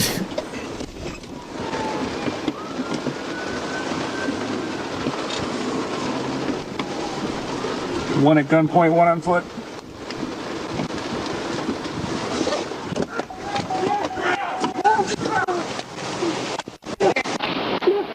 What seems to be the problem, officer? What's the charge? Yeah, what's up? So, listen, please let me kiss him. I can't do that. Yes, you can. I can, but I won't. Brother, you carjacked 2 cars, attempted to get a third, threatened to beat a woman with a tire iron to get the car. I'm dead anyways. I'll be dead in 10 minutes. Okay. All right. Car in our city and carjacked the car. What's your girl's name? Stacy Montgomery, my wife. Okay. Hey, this is so tight. Okay, we're gonna switch it off. Ma'am, sit up. Hello? Sit up, ma'am. I need you to sit up. Matt! Oh, Jesus Christ. Yeah, that's awful. Nah, I can't watch that. They actually just did all the drugs in their car during the chase. Yikes. No, she didn't. It was actually her just faking it. That's a big brain strat. Because they blurted and shit, and I was like, oh, it must be real. Oh. Damn, they got some fucking strats. That stress is... Yep. That's jailitis. Yeah. Jailitis, huh? Fake seizures for... That's the last thing I want to do is... It was just drugs. No. So now it's not drugs. No, it's a drug. I said whatever was in the car. Just random Our fire department... Jesus Christ. Robbery, grand theft of a motor vehicle, and vehicular vandalism. Separate charges were also filed through the Willowick Police Department, including failure to comply, obstruction, vandalism, tampering with evidence, possession of drugs, and multiple traffic-related offenses. I saw littering the in Ohio there. Adult Parole Authority later confirmed that Montgomery was currently on parole and had an open burglary case through the Ashtabula County Prosecutor's Office. The female passenger, Stacy Camplees, was not on parole, but was also connected to the same open case. Camplees, 42 years old, was identified as a passenger in a vehicle connected to an incident involving aggravated robbery with a weapon, robbery, grand theft of a motor vehicle accident, and vehicle vandalism. She was taken into custody. Why does it say free text? What is that? What is that? Is that a charge or is that like a placeholder? Like boilerplate shit? What is free text? Some lorem ipsum? Yeah, I guess. Maybe that is just bottom text, I guess.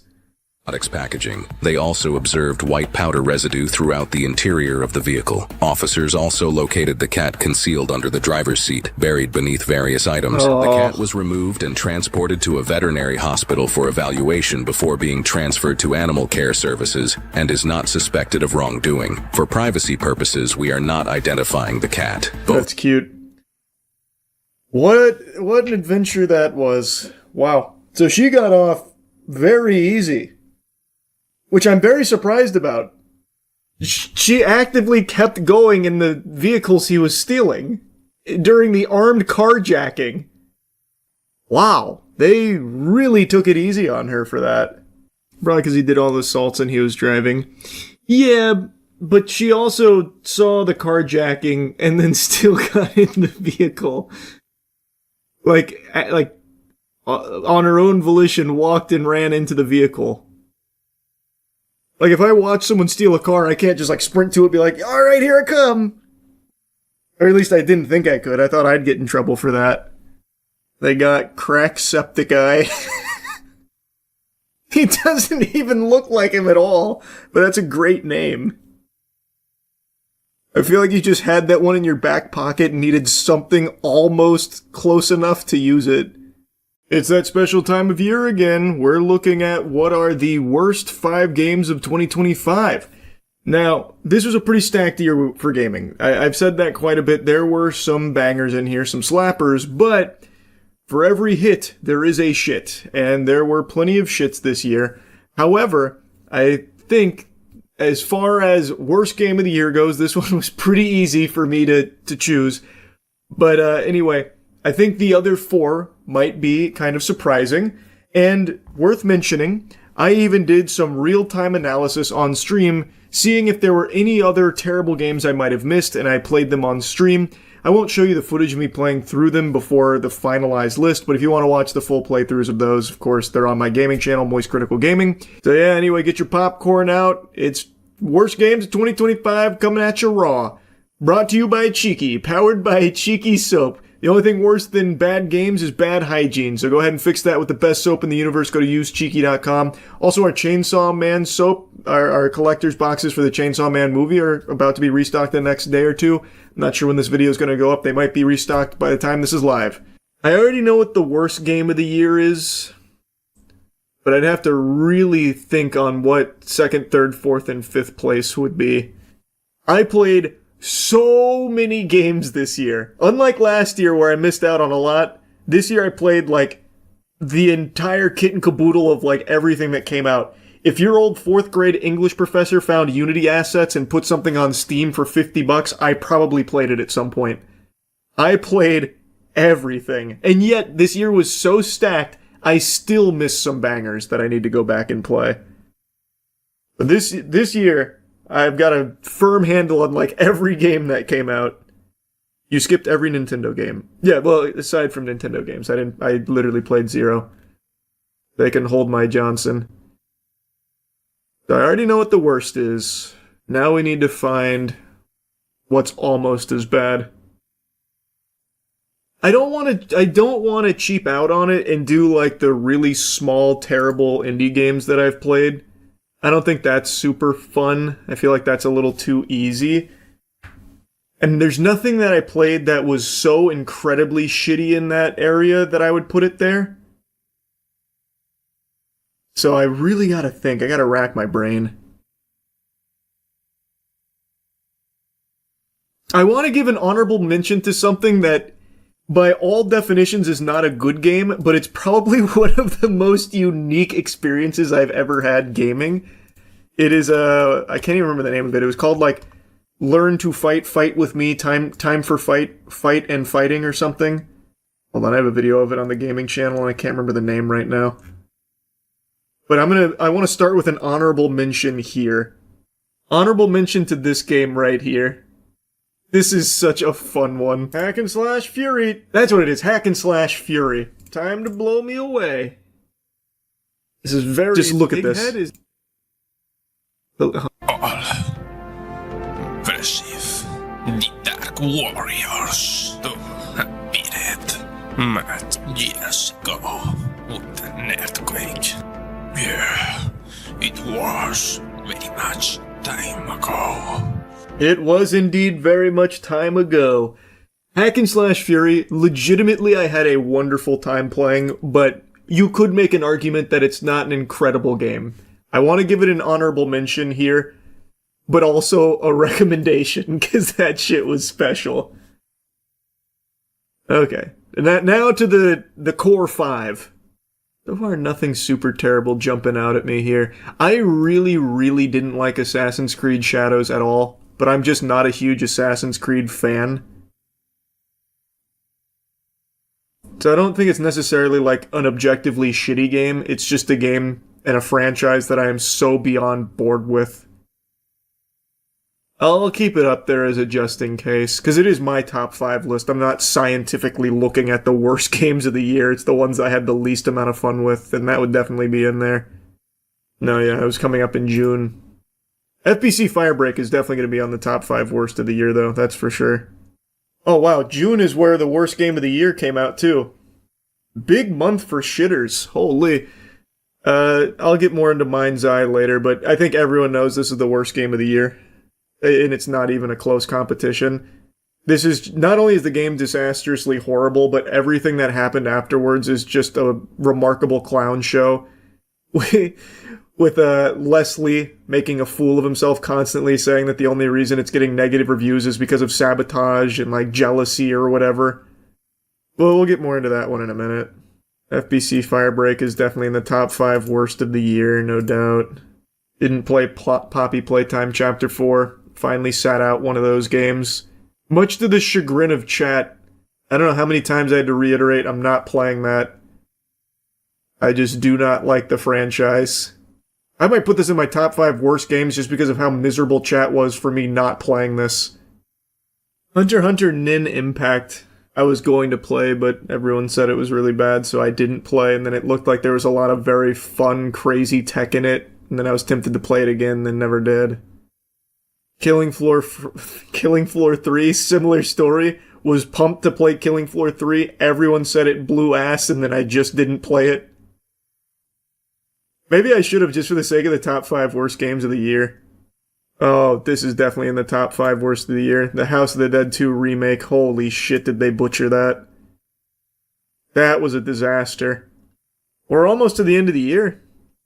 And I actually only have 4 games that I genuinely really didn't didn't like. At least from, like, the big releases. Little Nightmares 3 was pretty disappointing just because of how short it was, but that definitely isn't enough to put it in the top 5 worst by any means.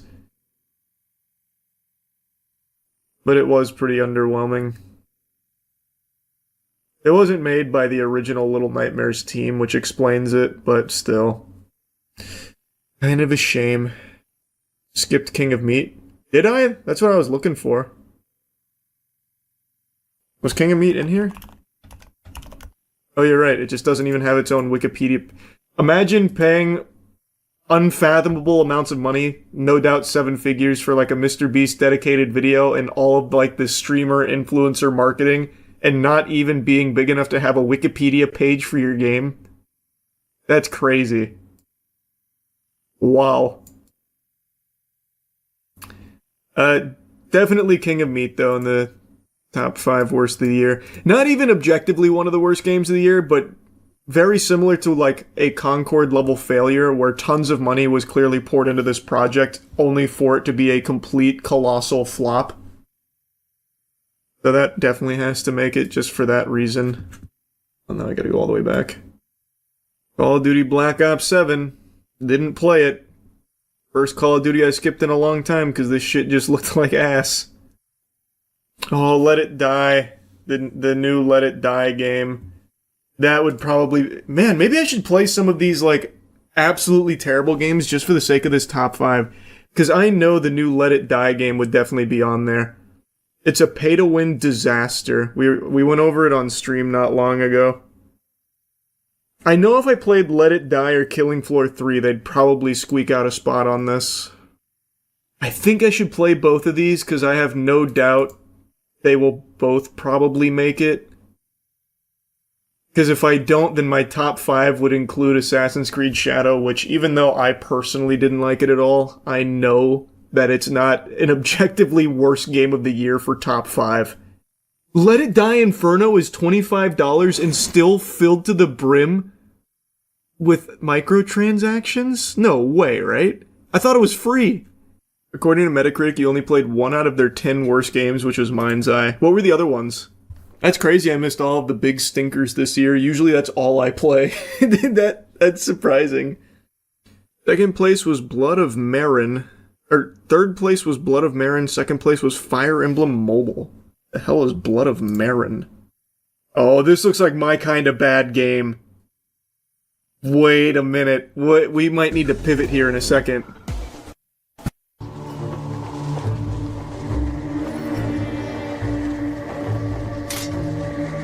Stand up.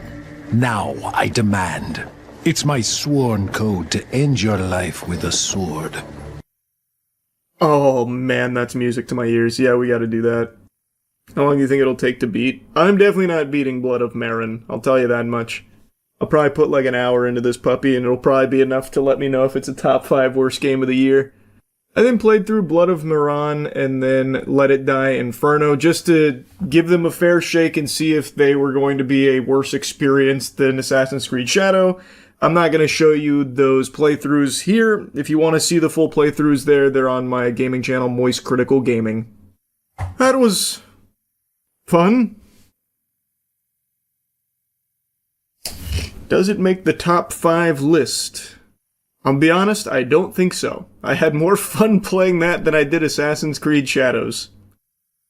Granted, I think this is obviously a much worse game. But it's my fucking top 5, and I enjoyed this more than Assassin's Creed Shadows. The new updates to Killing Floor 3 are quite good. Is it not as shitty as it was a couple months ago? I don't know if anything will beat Shadows. You were so miserable playing that. Yeah, I just can't in good conscience put it in the top 5 worst of the year, because it's not. I just fucking hate Assassin's Creed.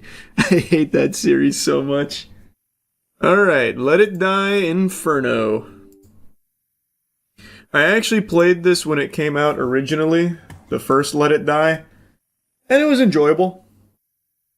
Apparently Inferno does everything wrong. So I guess we'll see how they massacred my boy. Okay, so what is a room match, I wonder? Room creation is unavailable in the standard edition. Please upgrade to the deluxe edition or higher. What? Okay, that probably just landed it on my top 5 worst games of the year. That is egregious. Are you serious? What? I just paid $25 for this and I can't even use an actual, like, standard feature of hosting a room? No way. Is the deluxe edition a free upgrade? No way, right? There's no way they would paywall that. I didn't even notice there was a deluxe edition. Let's see. Deluxe edition is $45. So I paid $25, and I need to pay $45 in order to do a room. That's crazy. There's also one more edition, the Ultimate Edition. That's $60. Is there also another game mechanic that's paywalled there? That's nuts. Am I misunderstanding something? Because this feels like absurd. And I could see like this game being fun, like getting into it, but this is absurd. Like that is crazy. Like I heard the microtransactions were bad. We went down that rabbit hole. We already knew, but I didn't see anyone mention this. To me, this is just beyond greedy. Okay, so now I can comfortably finish the top 5 worst games of the year. Assassin's Creed Shadow does not make the cut. At number 5, it'll be House of the Dead 2 Remake. This is probably one of the worst remakes you'll ever find for anything. When I played through this on the gaming channel on a whim, I didn't know it was so bad. They completely ruined House of the Dead 2. So that comfortably gets number 5. At number 4, Let It Die Inferno. Like, after having just played it for, what, hour and a half or something, which isn't a lot. It's barely enough for like 2 or 3 Hellgate runs. It's slower than the first. But the reason it's here should be pretty obvious. It literally paywalls you from basic content. So I bought the $25 game, which I already knew was littered with microtransactions. But when I tried to create a room, which is what I believe to be a pretty basic feature, and it's right there at your fucking fingertips, when you try and create it, it says you can't do that unless you upgrade to Deluxe Edition, which is $45. That is unfathomable amounts of greed that I just truly cannot believe exists. So that is why it is easily in the number 4 slot. Even though there are some things to like about the game, that is unacceptable. Number 3, FBC Firebreak. What a stinker. This game was a miserable 4.5 hour experience. Like, it was fine in the beginning.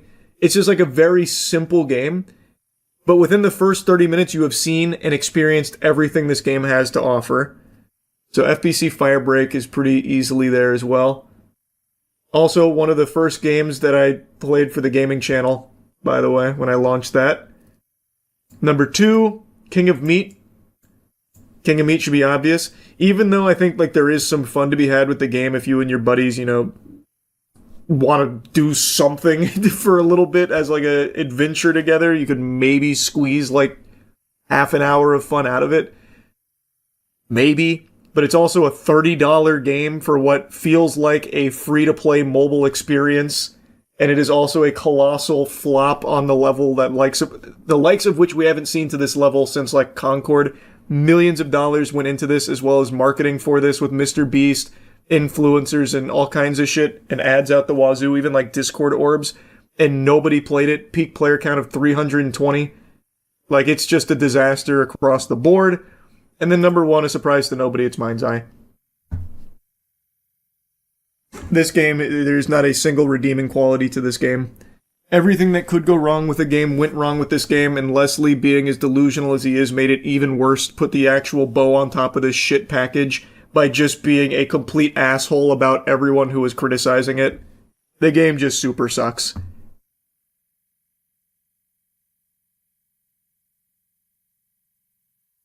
And it was broken. And it was broken. Again, everything that could go wrong with a game went wrong with Mind's Eye.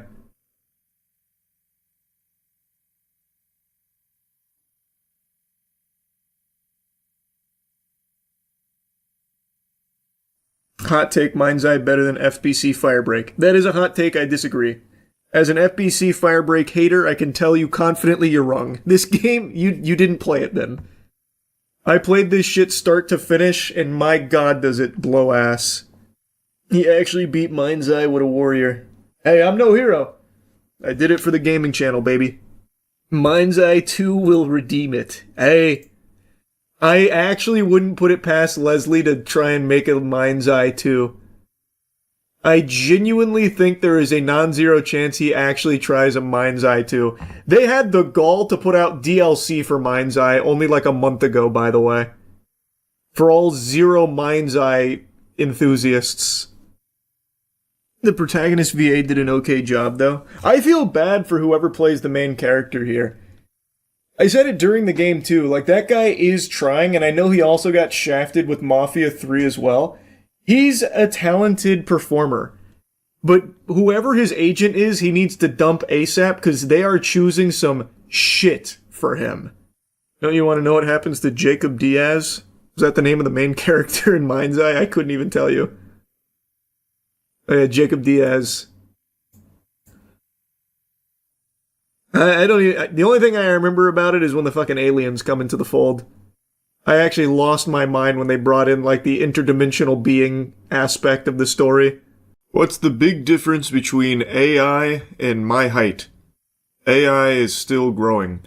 And most people recognize that a lot of jobs that exist today won't exist in the next handful of years because AI will replace them, and companies are being pretty forward about that. There's plenty of signs about, you know, the corporate direction here and the role AI is going to play and the effect it's going to have on the workforce. But what a lot of people still don't fully understand is even if somehow your job survives the initial purge, your life is still directly being affected by AI's existence in a negative way, such as electronics prices getting higher and higher. Most recently, the RAM crisis that hasn't even fully set in yet, by the way, and already seeing an explosion in price there. But even outside of that, as data centers become more and more common, as more and more get installed, the price of just living in the area is going to go up. And we're already seeing that in communities that have data centers going up, where water, electricity, all of that, their price has started to increase exponentially because of data centers. So even just being in proximity to AI as it becomes even bigger is a net negative on your life in terms of being able to live it or own things or pay for things that you previously had no problems paying for. But also, outside of that, not even your gooning is safe. AI filters have gotten so good that now anybody can pretend to be a hot babe, holy honkers, big titted online influencer that's influencing the nut right out of your sack. And you're none the wiser to it actually not being a human being there. It's all AI. Or in some cases, a dude with the AI filters on as well as a voice changer. That's another thing that's become very common so far since this has gotten so sophisticated. But oftentimes on Instagram in particular, it's just fully AI, no actual human being there. And they're making tons and tons of money, tens of thousands of dollars per month based on some of the reports I've seen from these individuals, as well as some of these are even like small businesses that are just pumping out AI women on Instagram to make money. I saw the real-time AI filter on Twitter. That shit's crazy. Which one? There's a bunch of them right now. I imagine it was probably this one. This one I think is the big one.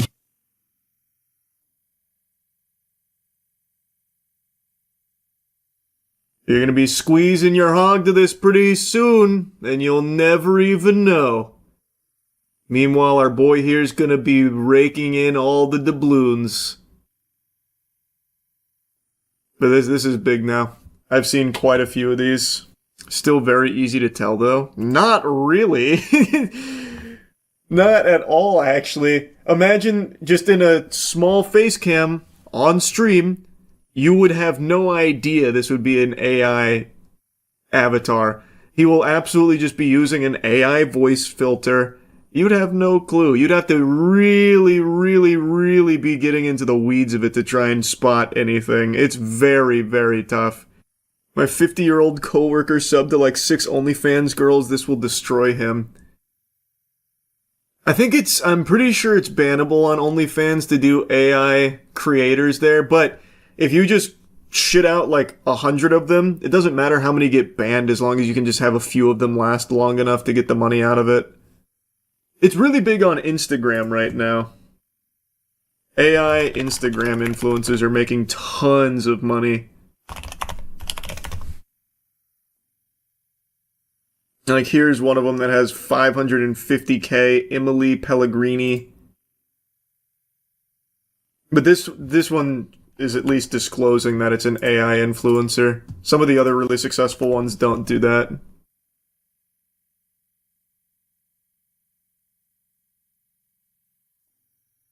I don't know, Emily Pellegrini AI lady. But there are so many.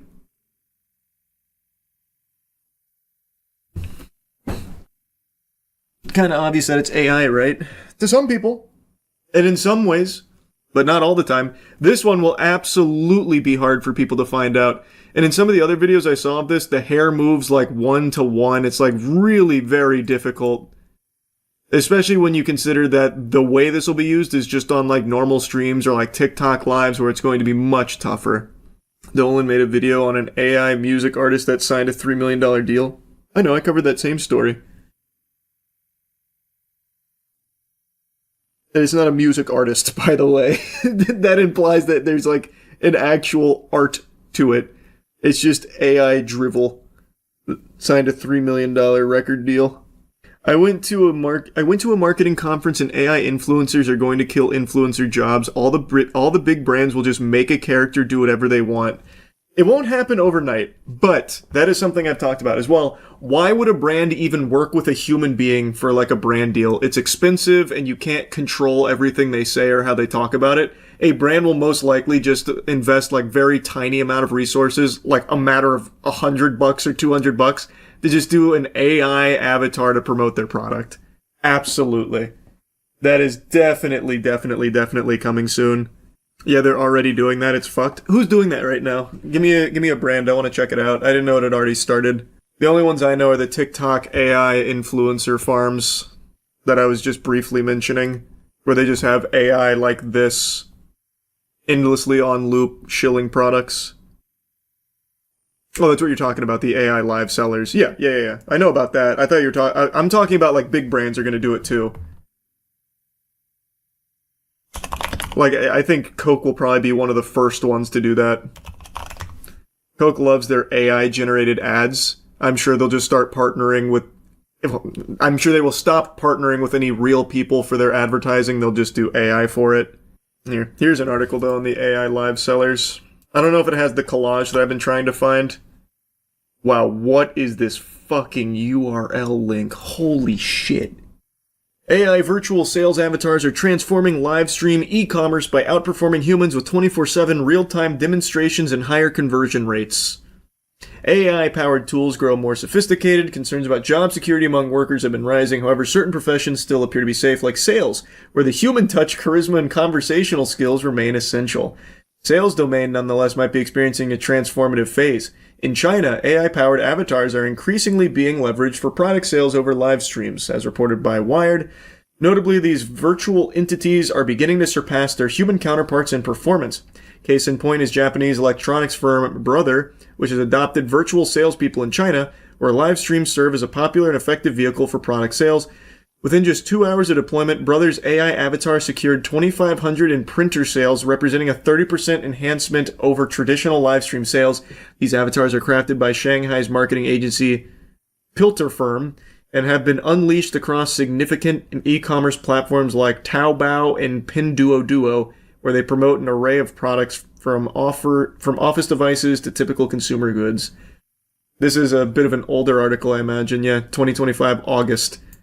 As of like 2 months ago, I've seen the AI sellers are now just big on TikTok. This is what all our RAM is being used for. Pointless shit. Pointless shit? What do you mean? They're selling fucking fake products to fake people using fake people to make fucking imaginary money. This is a requirement for a civilized and, functioning society. The AI influencers will also try to sell you courses to become an AI influencer too. That one is adorable. It's not the AI influencers. What you'll see oftentimes is people like trying to hawk a course on how you can make your own AI e-commerce shilling avatar, as if it's something hard to do. As if it's not something anybody on the fucking planet with access to the internet can do right now. Shameless. It's so shameless. What percentage of people do you think care about stuff like this? I would hope it's high, but it's probably not. I know people like to pretend that, it's not a lot of people that care about this. It's just people online, terminally online. That's just not true.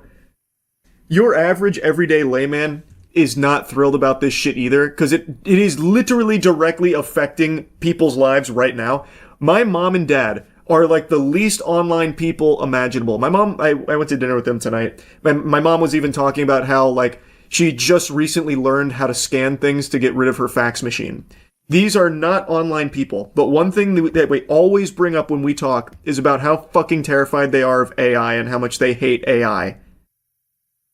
Like, it is a very normal perspective that actual people have about AI being really not good right now. So I think that is a sentiment shared by a lot of people, not just those online. Once the data centers go online and the electric bills go up, shit will get crazy. Oh, and you're already seeing that. We watched, not too long ago, a short news segment on a town that just got a data center installed, and they just completely lost access to water from time to time because of it. Which, of course, they're pissed about. It's nobody, no real human being wants this. And the ones that think they do, they're going to soon learn they don't, when the data centers get installed and everything gets more expensive around them. Oh, here's a nice little segment on it. But this one's only focusing on the China AI live selling. I'd love to find the one for TikTok. Taking over pop culture in videos like this. It's basically just like this, though, to be fair. These are AI clones of human live streamers, built to host shows by themselves. Is this what the future of online shopping looks like? It is. It 100% is, but not just online shopping. Shopping anywhere, anything. The future of literally fucking everything, unfortunately. We'll see how bad ChatGPT usage drops off since they're introducing ads in the US. Wait, what? A piece of AI news I haven't heard? Wait, is that real? Are they actually doing that? Here's something from OpenAI. Our approach to advertising and expanding access to ChatGPT. No way. No way. Let me read. Okay, what the fuck? Why is it? Did they just take the article down? Oh, there we go. AI is reaching a point where everyone can have a personal super assistant that helps them learn and do almost anything. Who gets access to that level of intelligence will shape whether AI expands opportunity or reinforces the same divides. Hey, also, by the way, brother, this has existed for a while. It's called Google. Just going on your cell phone and researching things yourself. Like, you can do that right now and have been able to for a couple decades. But the difference is now you'll never even bother diving into things, so oftentimes you'll just get fed wrong shit and learn how to do nothing. It's very cool, actually. We've been working to make powerful AI accessible to everyone through our free product and low-cost subscription tier, ChatGPT Go, which is launched in 171 countries since August. Today we're bringing Go to the US and everywhere ChatGPT is available, giving people expanded access to messaging, image creation, file uploads, and memory for $8 a month. In the coming weeks, we're also planning to start testing ads in the US. Yeah! for the free and go tiers so more people can benefit from our tools with fewer usage limits or without having to pay. Plus, Pro, Business, and Enterprise subscriptions will not include ads. Wow, that's so sweet. That's so nice. I'm sure eventually these will start to get some ads, though. They won't just be free users that get to have all the fun. I mean, there's so many people now that will just switch to Gemini or DeepSeek. Until they do the same thing, man. All of these fucking companies are so parasitic. Once ChatGPT proves that people will just sit there and mindlessly watch ads like the good little drones they are, everyone else is going to follow suit. You see Jeff Bezos about renting computers. I forgot to look into that. Did he actually say that he wants people to be renting computers? Which, by the way, is nothing new. We're kind of going in that direction where you won't even own your fucking computer anymore. It'll all just be cloud computation and shit, and you're renting your devices. Let me see.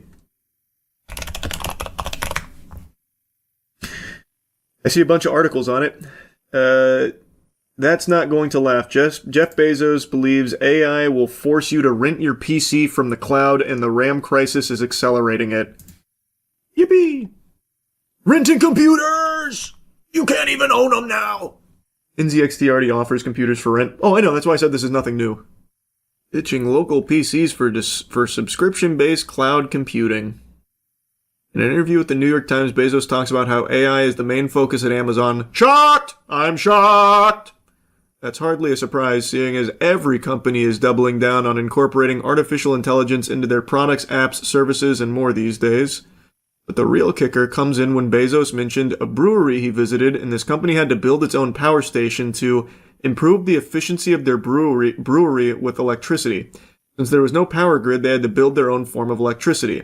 At the time, that's what everyone did. If a hotel wanted electricity, they had their own electric generator. I looked at this and I thought, this is what computation is like today. Everyone has their own data center. Interestingly, he continued to say, that's not going to last. It makes no sense. You're going to buy compute off the grid. That's AWS. That comment was said in 2024, and today it rings more true than ever. Oh, so this isn't even new. Renting everything is on the table. Man, you could fucking rent burritos with Klarna. You remember that? Fucking just put that shit on Klarna. Pay it back later. The fuck they gonna do if I don't pay it? Reach into my stomach and take it? Yeah, I don't know, man. Who's to say? Well, I think we don't even need to worry about spending in the future. AI will just do everything for us. They've got that covered. Yeah, we'll be fine. Money won't even exist in the future. It'll all just be AI tokens to ChatGPT and Gemini. No long-winded intro. I'm hugging my knees to my chest in the cannonball position, diving in. New Avatar movie just came out, and it is the lowest rated one so far, which was pretty surprising to see.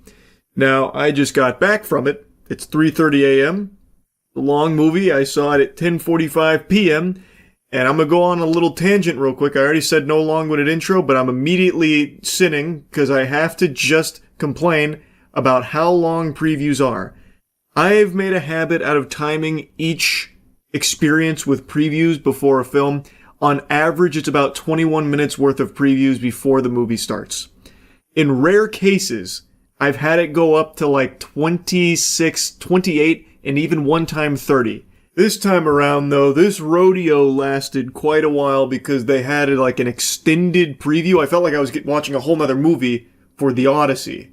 They played what felt like a 10-minute full sequence there before this movie. Now, luckily, it slapped. But Jiminy Christmas, the movie didn't start until significantly later than even I expected, knowing full well the average of preview duration. So it was a late evening here watching this film. Anyway, in order to talk about some of the things I want to, I'm going to need to get into spoilers. So this is your spoiler warning here. Spoilers going to be flying out the wazoo. All right, I've warned you now. Overall, I liked the movie. I think it was entertaining. It was solid. There's nothing bad about it. By no means is there anything in here that I think isn't good.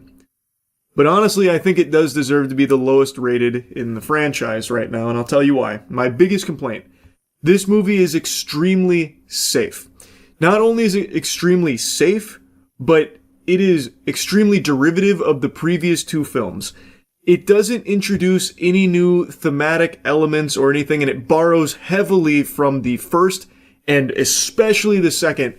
In the final act of this film, it is almost beat for beat, bar for bar, how Where the Water concludes itself, minus one very important emotional high that the second film had. And that was an important character death. An emotional moment that I didn't see coming, that was a surprising death that felt very impactful and intense and carried a lot of weight. This film doesn't have that. There was no part in this film where I really thought any of the core cast was in danger, even knowing in the second movie they made that bold decision that caught me with my pants down when they killed one of the brothers. Here, the whole film felt just very much like James Cameron being comfortable. It's clear he knows what works, and in this film it also still works. But we've seen it before twice now, and he doesn't go out of his cozy comfort zone. He's perfectly content to just cuddle up with all of the same things that we've gotten from the first two without introducing anything else. And for me, that's just a little deflating because for this film, I thought there were quite a few moments with a lot of potential to really wow you.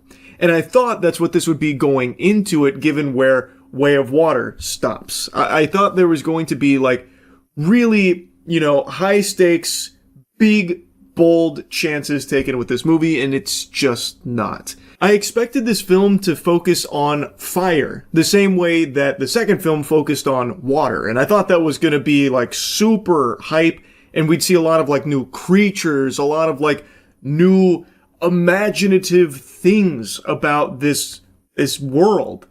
Like Where the Water introduced, where so many things just felt new and fresh, and like we were going on a brand new adventure in this brand new part of a world we hadn't seen in so long, and it felt so fresh and exciting, filled with creativity and imaginative things and creatures that inhabit it. It just felt so alive and so different. But this movie, it's recycling all of the same, not only like locations as Where the Water, but also a lot of the same things that happen in Way of the Water. So you're seeing the same creatures, the same things that you already saw in Way of the Water, which isn't the worst thing in the world, but I just really thought this was going to be like exploring another new side of this beautiful world James Cameron crafted. I thought this was going to be about like the fire and like this group of Ash Navi. Because like it seemed like they started to do that when she was telling her story. They show like a really beautiful, quick thing about where they are and the fire, the catastrophe they survived. But then it goes right back to the water. And the entire final fight and pretty much all of the fighting and everything happens in the same exact water, the same exact area that it did in the second film. So it just feels like we've been there, done that. But like I said, there's nothing bad about it. And in fact, I would actually argue this is the most visually breathtaking in the Avatar franchise. The visual spectacle in here, zoinks. It is incredible. And I really love the introduction of the new Na'vi that we see here, the Ash Na'vi, where they've completely forsaken Awa. They're no longer like very spiritual or anything like that. They're very much like, I'm gonna fuck you up, carve your scalp, let it all burn type thing. Which I think is a great contrast to all the other Na'vi we've seen till this point. And they team up with the Colonel, and there's a really great dynamic with the Colonel where, he does just have the memories of a dead man. He's not actually that guy anymore. He's just not that guy, pal. And Jake is constantly trying to get that through to him, and you do see it start to weigh on him. I thought that was a really cool idea they were exploring there, and I'm excited to see where else that maybe goes. Spider is also a character that I thought was great in the second film and has an even bigger role in this one. But I will say, they make a decision with Spider, and the only family he's never ever known is the Na'vi, the Sully family. That is his family, but he is an alien to them. He has to have a mask on at all times because he can't breathe their air. It's poison. So even though they accept him as a member of the family, he feels like he's a member of the family, there is just this very obvious distinction that he isn't. And I thought that was a really interesting idea. In this film, it overwrites that, where pretty early on, something happens where he does get the ability to breathe their air, so he no longer needs their mask, and that also comes with the thing on the back of his head that I'm blanking on the name of. I was going to call it the Kundalini, but I know that's not it. The Kundalini is from that rabbit hole that we went down on stream a long time ago about that serpent in your spine that can make you come by thinking really hard or whatever. I can't remember what it's called in the film, but he gets that, so he can breathe their air, huff it all in, no problem. He can jack into all life on the planet, connect to the animals, the spirits, everything. So for all intents and purposes, Spider is now a Na'vi in everything except skin color.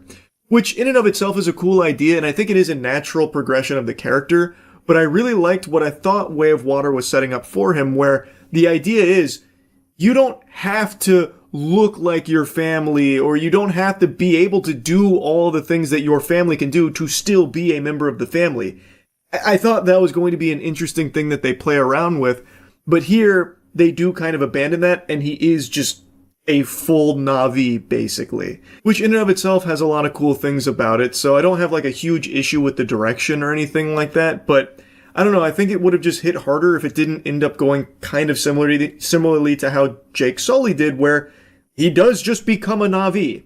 Well, the same thing is happening now to Spider. He did just become a Na'vi. The only difference is he didn't grow fucking 5 feet and get blue skin, but he still has everything else there. Again, not the biggest deal in the world, because I think there is a lot of cool things they did with it in this movie, and I imagine more they'll explore in the future.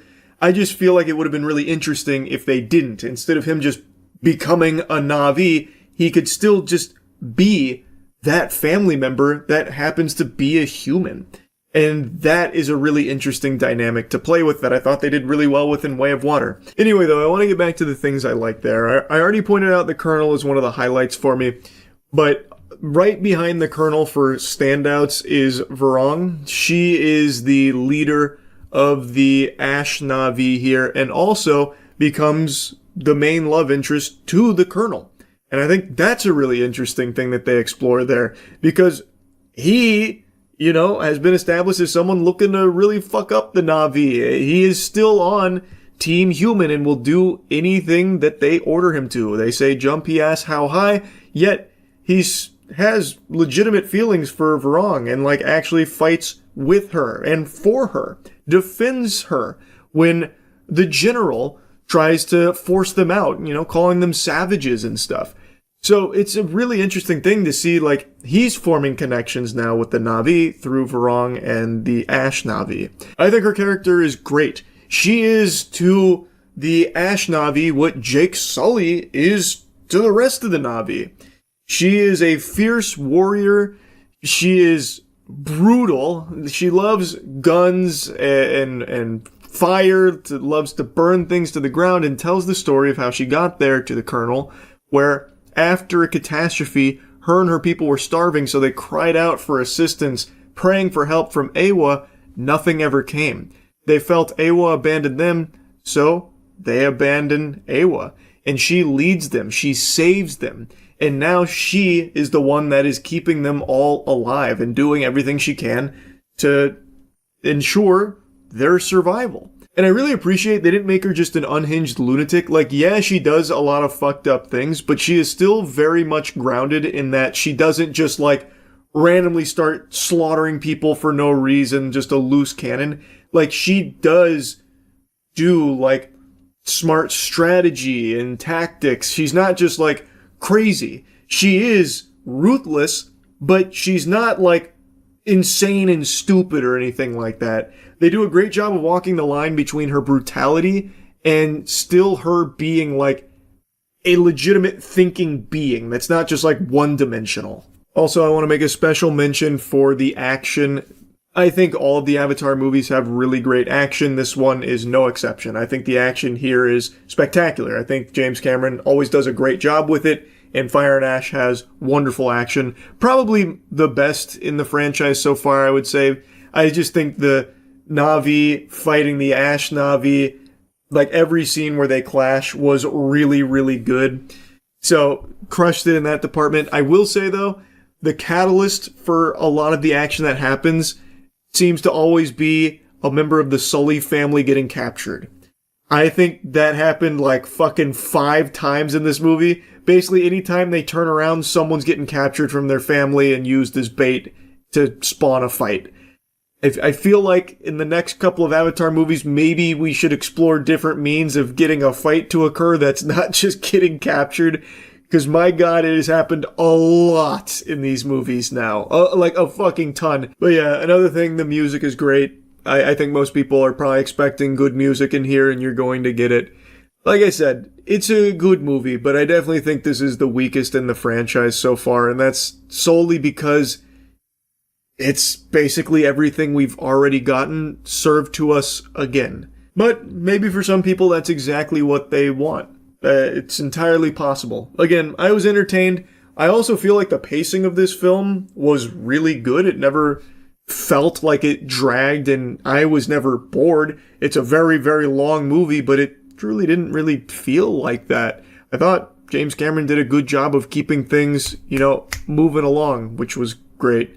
So yeah, overall, it's good, but I definitely think it does deserve to be the lowest rated in the franchise so far. But anyway, that's really about it. So yeah, the jewelry store fight was insane. Oh, Trax NYC? I saw that. That was a crazy saga, actually. Hold on, let me pull that up if you haven't seen this. A buddy of mine sent me the entire thing. Receipt from this disgusting company that pretends to be me, says they're Trax NYC, sells my customer a bracelet, rips them off on the gold. Shit, they're saying it's 14 karat gold? Well, we're gonna test this bracelet right now. Spoiler alert, it's not. It's a scam. So basically, in a nutshell, Trax NYC has an impersonator, Akai Jewelers. Akai Jewelers has been selling products under his name, allegedly, though it seems pretty cut and dry, that are not as advertised, but it's a twofold scam because Akai Jewelers is not Trax NYC, and what the customers of Trax are being sold is not what they are supposed to be getting. So it's a big time scam. Start the test. Trax NYC found out about it today. Gold. So did they say they were Trax NYC? Yeah, he tried to portray. He tried to sell one of your products. He said that he ran out. Right. One of your rings that you purchased. Right. That we sell. So you came with a picture of Trax NYC. Yep. I opened up the website for him. And then he's very upset. As you can clearly tell, he's extremely mad because he is now getting a reputation as being a scammer from people that bought from Akai Jewelers claiming that it came from Trax. They didn't know. So his reputation was getting dragged through the mud. They're getting dog shit quality products, and he is having a reputational damage because of it. So now he found out about it. He's very upset. I'll go ahead and fast forward through some of this. I thought this was a very nice gesture. That was a $22,000 piece of jewelry that his customer got scammed on by Akai Jewelers who was pretending to be Trax. So what he did is he actually made him whole again, giving him $22,000. These fucking pieces of shit, okay, rip you off on this fucking thing. It turned out to be 9 karat gold, right? Yeah. You had a check? Yes. So they're going to be giving you $1,000 on top. Here's $22,000 for your fucking trouble. These fucking bum motherfuckers, bro. You get people in this exchange, people in this. Stop being greedy pieces of fucking lying shit. Yeah. I'm Trax. I want this coming up with a fucking scheme every fucking time. Yep. Keep fucking scheming, bro. 9 fucking carat this, 2 carat that, this, that. Security what, bro? Fucking bullshit, bro. Stop fucking stealing. You gotta come up. I want my fucking money, motherfuckers. So after that, he then confronts Akai Jewelers directly. He then goes up to them. These. Yeah, 6447. Thief! You fucking thief! Bitch! Yeah, in front of everyone here, every customer, in front of God and anime, he's going in. He's going hog wild on his ass right here, airing it all out. Also, I didn't learn this until, like, looking into this more. He was in Uncut Gems. Trax. He had, like, a small cameo in Uncut Gems, which I thought was fucking awesome. Stop, take it. No. Get the fuck your hands off of me, bro. Take your fucking hands off of me, bro.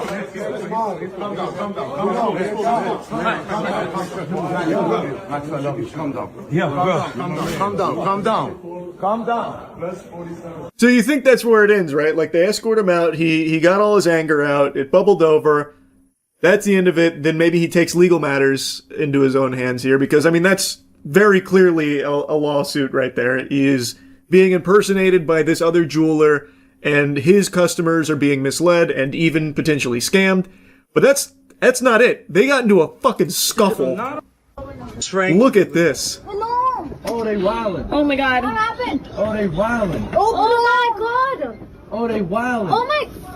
Oh fuck. Please. Oh, they wildin'. Oh my god. Oh my god. Oh, they wildin'. Oh my god. They got him by his ear. Do we gotta do something here? Oh my god. So that goes on for a little while. Trax makes a follow-up after the little brawl here in an ambulance.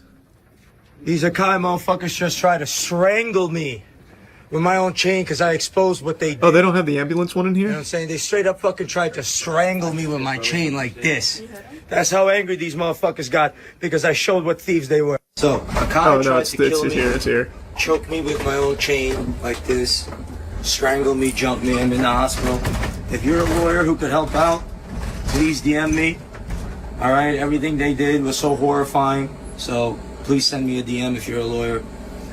I'm in the hospital, going to the hospital. A crazy saga. A crazy saga. Watch the other angle of the fight, he literally slaps a bald dude's head. I didn't see that angle. Where's that one? I didn't see that. I've only seen that angle of the fight from, like, the top-down aerial view, like the football cable cameras, basically. He got spit on, and that's what started the brawl. Oh, is that what started it? Okay. I've seen a lot of his content before, and he's always super passionate about his work, so this is super valid. Full disclosure, I don't know anything about Trax. I learned everything about him today. But based on all of the evidence I've seen, like what's been presented, which seems pretty cut and dry, his anger seems very understandable. You could make an argument that maybe he should have just went to a lawyer to start instead of confronting him directly and going, like, ballistic.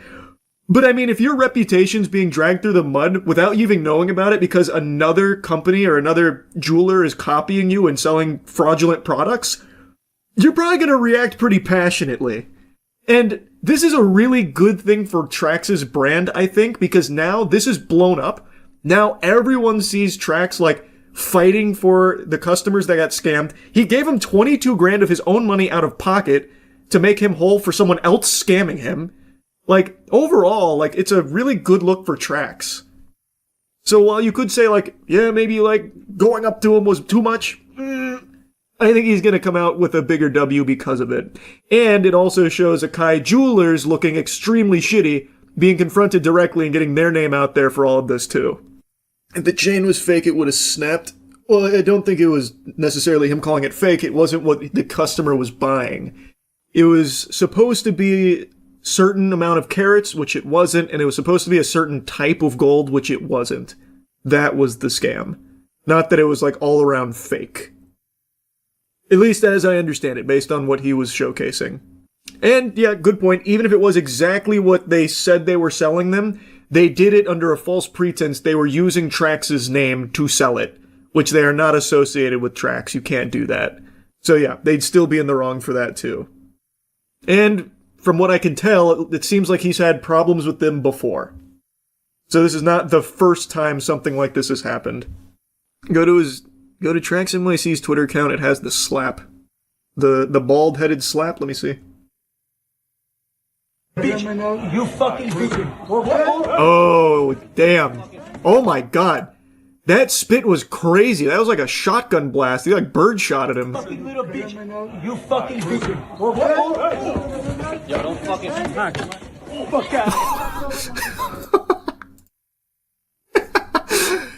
That did make a very satisfying slap sound effect. Fuck out of here. And then that's the brawl we saw.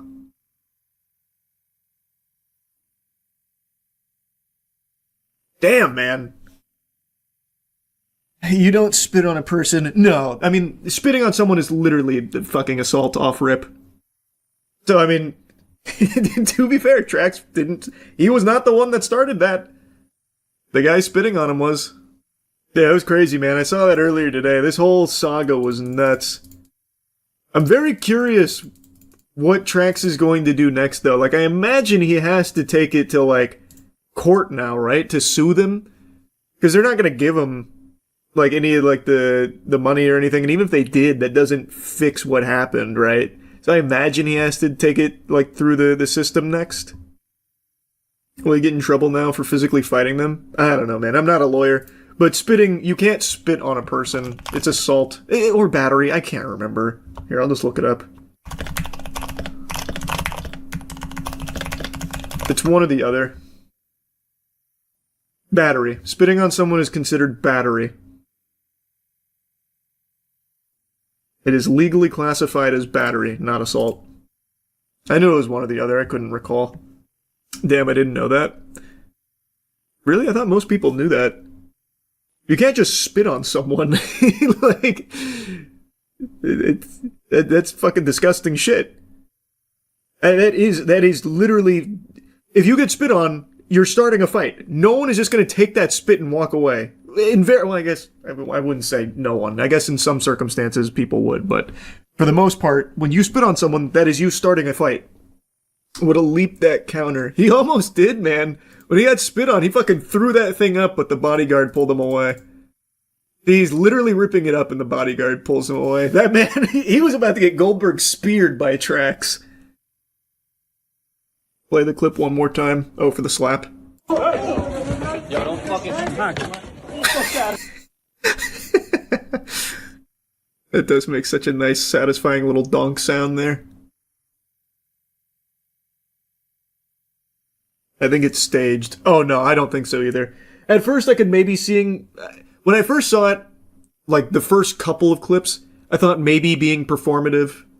But once I saw him, like, actually approach him, this is genuine anger. This is 100% genuine anger. It's a real brawl. He is in an actual ambulance. Like, I do not think this is staged by any means. Plus, what jeweler would agree to playing the scammer? That is a business ruiner. That just wouldn't make any sense. That crash out breaking shit behind the counter is a tell too. True. Vince McMahon. Yeah, I'm sure this goober from Akai Jewelers is playing Vince McMahon right now. I'm sure that's what he wanted. Yeah, the data center that everyone's talking about is the Kevin O'Leary one. 40,000 acres here. It will generate as much heat as, I think it was 23 atomic bombs detonating daily. The community did everything they could to voice how much they don't want it, but then they decided, fuck that, we're doing it anyway. So the fossils in power over there were like, yeah, it's alright. We'll unanimously vote it through. 40,000 acres, by the way, is whatever you're picturing, triple it. I feel like most people here can't even fathom what 40,000 acres actually looks like. It is an unbelievable scale. Concern and outrage in Utah. For hell's sakes, grow up. There it is, yeah, for hell's sake, grow up. What an interesting expression there, brother. Usually it's for heaven's sake, but this must be one of hell's finest warriors. Grow up. Where hundreds of protesters this week flooded this meeting of Box Elder County Commissioners. Can you be quiet and let our citizens hear what needs to be said, please? As they voted to move forward with a controversial data center proposal backed by celebrity Canadian businessman Kevin O'Leary. Fucking worm, man. He's such a worm. Oh my god, and the way he keeps defending it too. Ugh, it's so delusional. He's like, oh, no one's actually against it. They're just being bussed in. They're misled. Hello, Sharks. Known as Mr. Wonderful on the hit show Shark Tank. You should do this deal. You have no risk. Just say yes.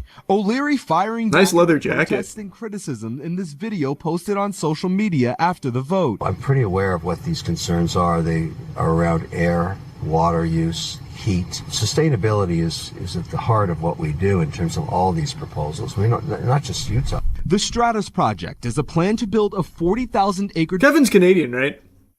Am I remembering that correctly? Isn't this guy Canadian? Yeah, he's Canadian. Because I was listening to some of the other things he was saying about, like, oh, this is exactly what we need in the country, that kind of stuff. Love that. Love that. Thanks, Kevin. Development One of us. Utah's Great Salt Lake, boosted by government tax incentives, and according to a county fact sheet, is eventually expected to generate and consume up to 9 gigawatts of power once completed. A number MIDA, the state entity backing the project, says is more than double Utah's average energy consumption. Perfect. Data centers of the old have a bad reputation.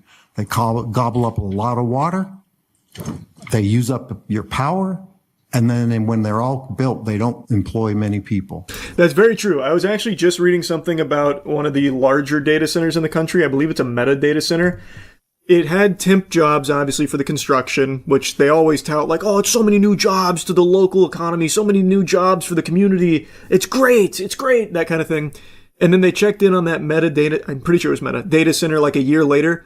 I think they had 150 actual employees for a massive data center. And then some of the other ones that are on the smaller side had 25. So they don't actually employ a significant working force. It's a complete scam. It is completely a scam. This is not that. Power usage is completely self-contained. The project's potential environmental impact sparking much of the outrage. And we're losing land, we're losing water, and we're losing air quality. This has the footprint in the valley of 2,000 Walmart supercenters. That's the physical footprint. If you want the energy footprint, it's 40,000 Walmart supercenters in this one small valley.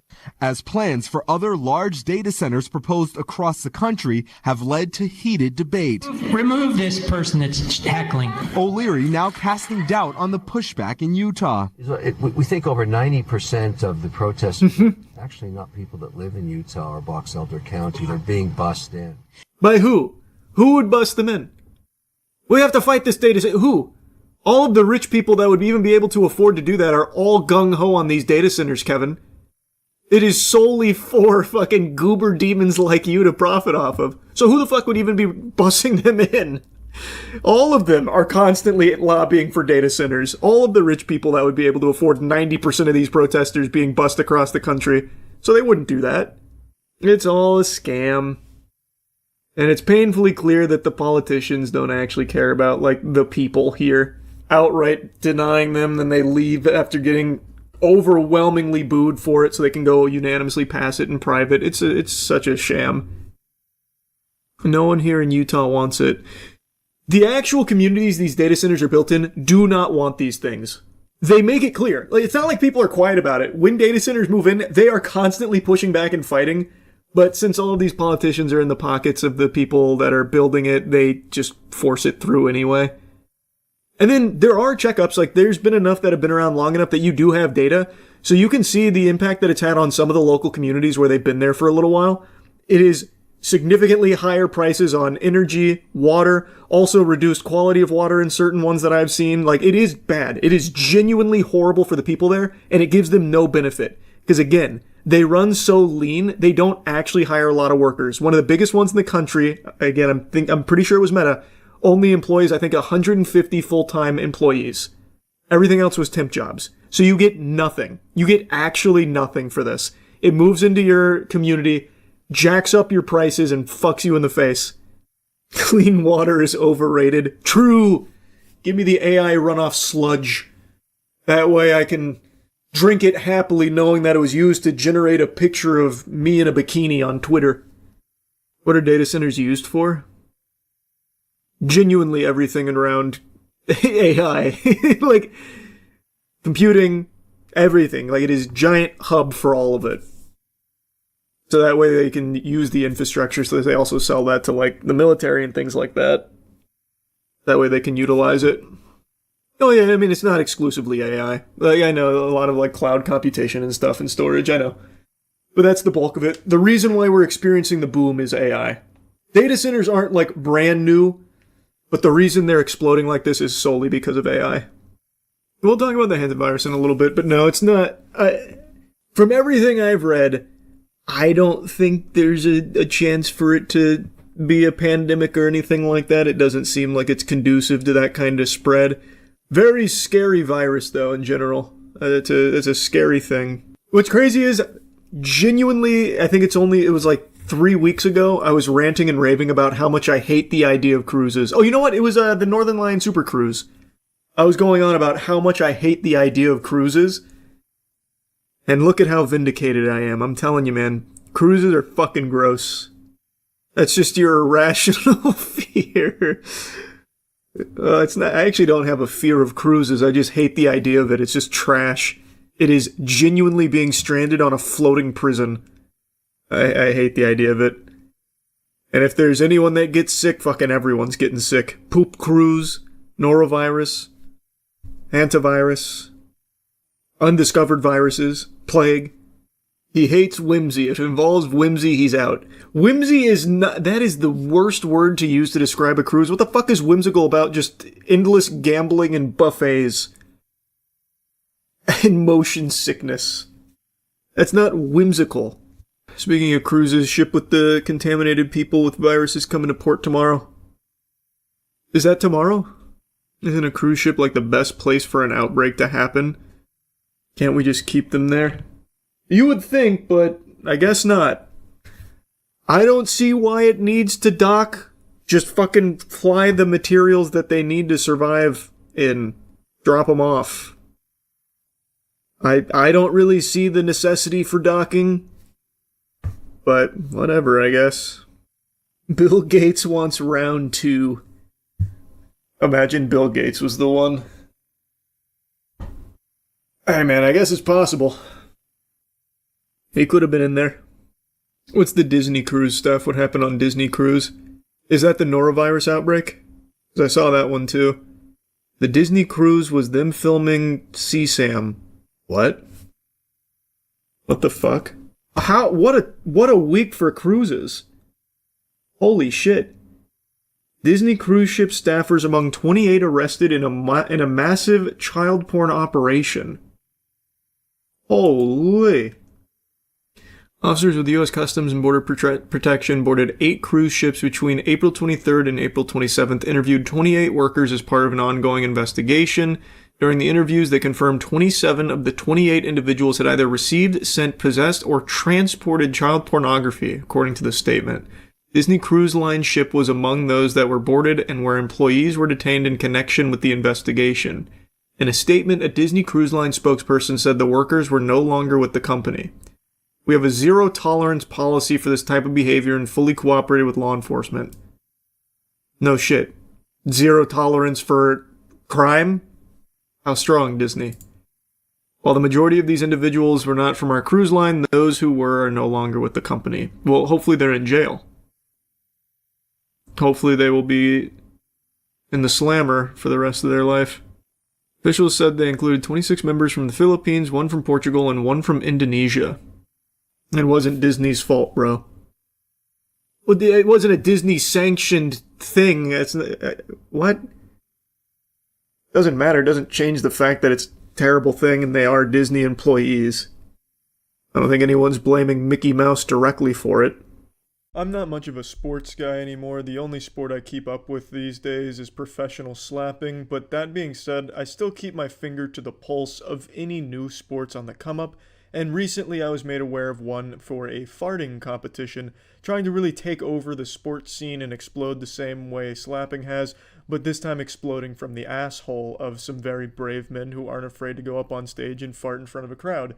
At least, that's what the idea was. In India last week, there was a big farting tournament that was held, and it was hyped up over the course of a month. This was going to be like the Super Bowls of farting, you know, the fucking super bowels. It was supposed to be a lot of people show up, a lot of people go on stage, and play some sweet-ass music for the crowd to enjoy. Just some thunderous tones for the whole crowd to clap to, little golf claps, and get excited about some farts. But what ended up happening is none of the 3 contestants that participated were able to produce even the slightest semblance of flatulence. Even my pathetic, embarrassing, laughably bad, emasculating baby bitch boy farts, the near silent farts I produced that sound like a hamster drawing its last breath in a library, would have won this competition, because there were no farts. These ass athletes showed up but forgot to bring their A game, and the A stands for asshole. These buttholes were clean. They were coming in here with an empty colon. That shit wasn't loaded at all. They weren't locked and loaded and ready for action. They were shooting blanks. They weren't even shooting blanks. That'd be a compliment. Nothing happened. I'm going to show you some clips from a vlog I found of it. They go up there and just stand with their ass facing these 3 microphones that are all pointed at their chocolate starfish. It's very disappointing. I can't even find the right words to express my disappointment when watching this, so just keep that in mind. It's not going to be very satisfying. आपको 60 seconds usually दिए जाएंगे.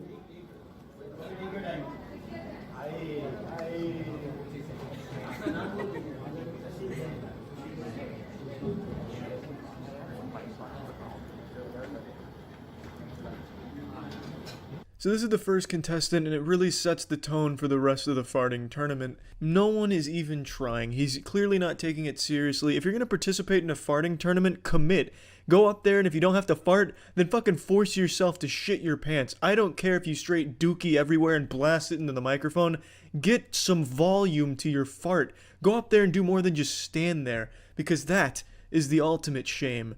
Like, honestly, when I was reading about this before the tournament happened, I would have expected this man to go up there and just like a fucking anime character going Super Saiyan, screaming, veins popping out of his forehead and arms, biceps bulging. Then all of a sudden he fucking blasts a fart out that rocks the entire stage. All those sponsors that are right there behind him on that wall, the whole fucking wall would have blown over. They even have a fucking decibel meter there to measure the sound, which doesn't get put to use here at all. It doesn't get any exercise. What should have happened is someone goes up there ready to blow some ass that puts like an infinity sign on the decibel meter. Guys देखिए फाट करवाने के लिए क्या-क्या किया जा रहा है.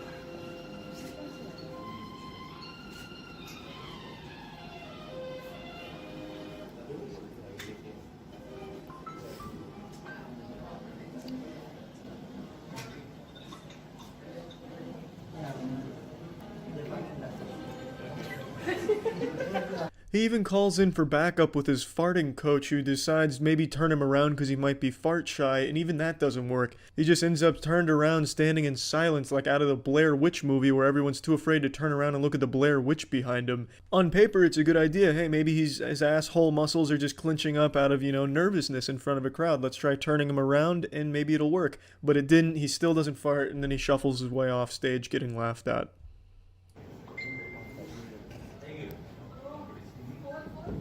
No. Anyone else wants?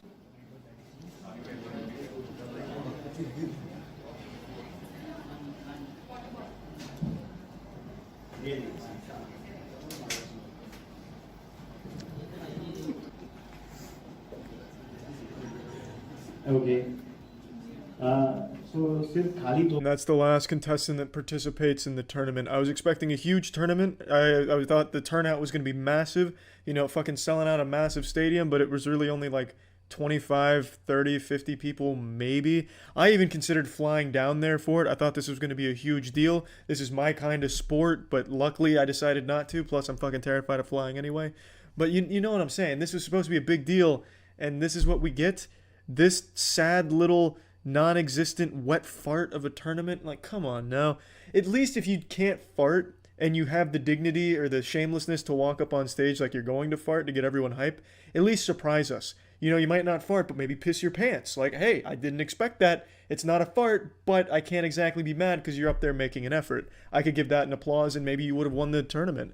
But here they elected that there were no winners because nobody farted, so they're going to have to redo the entire tournament and hopefully get some actual ass athletes out there. So here's hoping the next time around the farting circuit can really make a big show and put on a nice, really impressive performance from the rectum. But anyway, I just wanted to make you all aware that the farting tournament is a sport on the come up, and hopefully we'll see more of it in the future, much more exhilarating and more action-packed than this one. That's it. See ya. Are we staring down the pipe of the end times? Are we about to experience an apocalyptic flood a mere 3 or so weeks away, as prophesied by a guy on TikTok?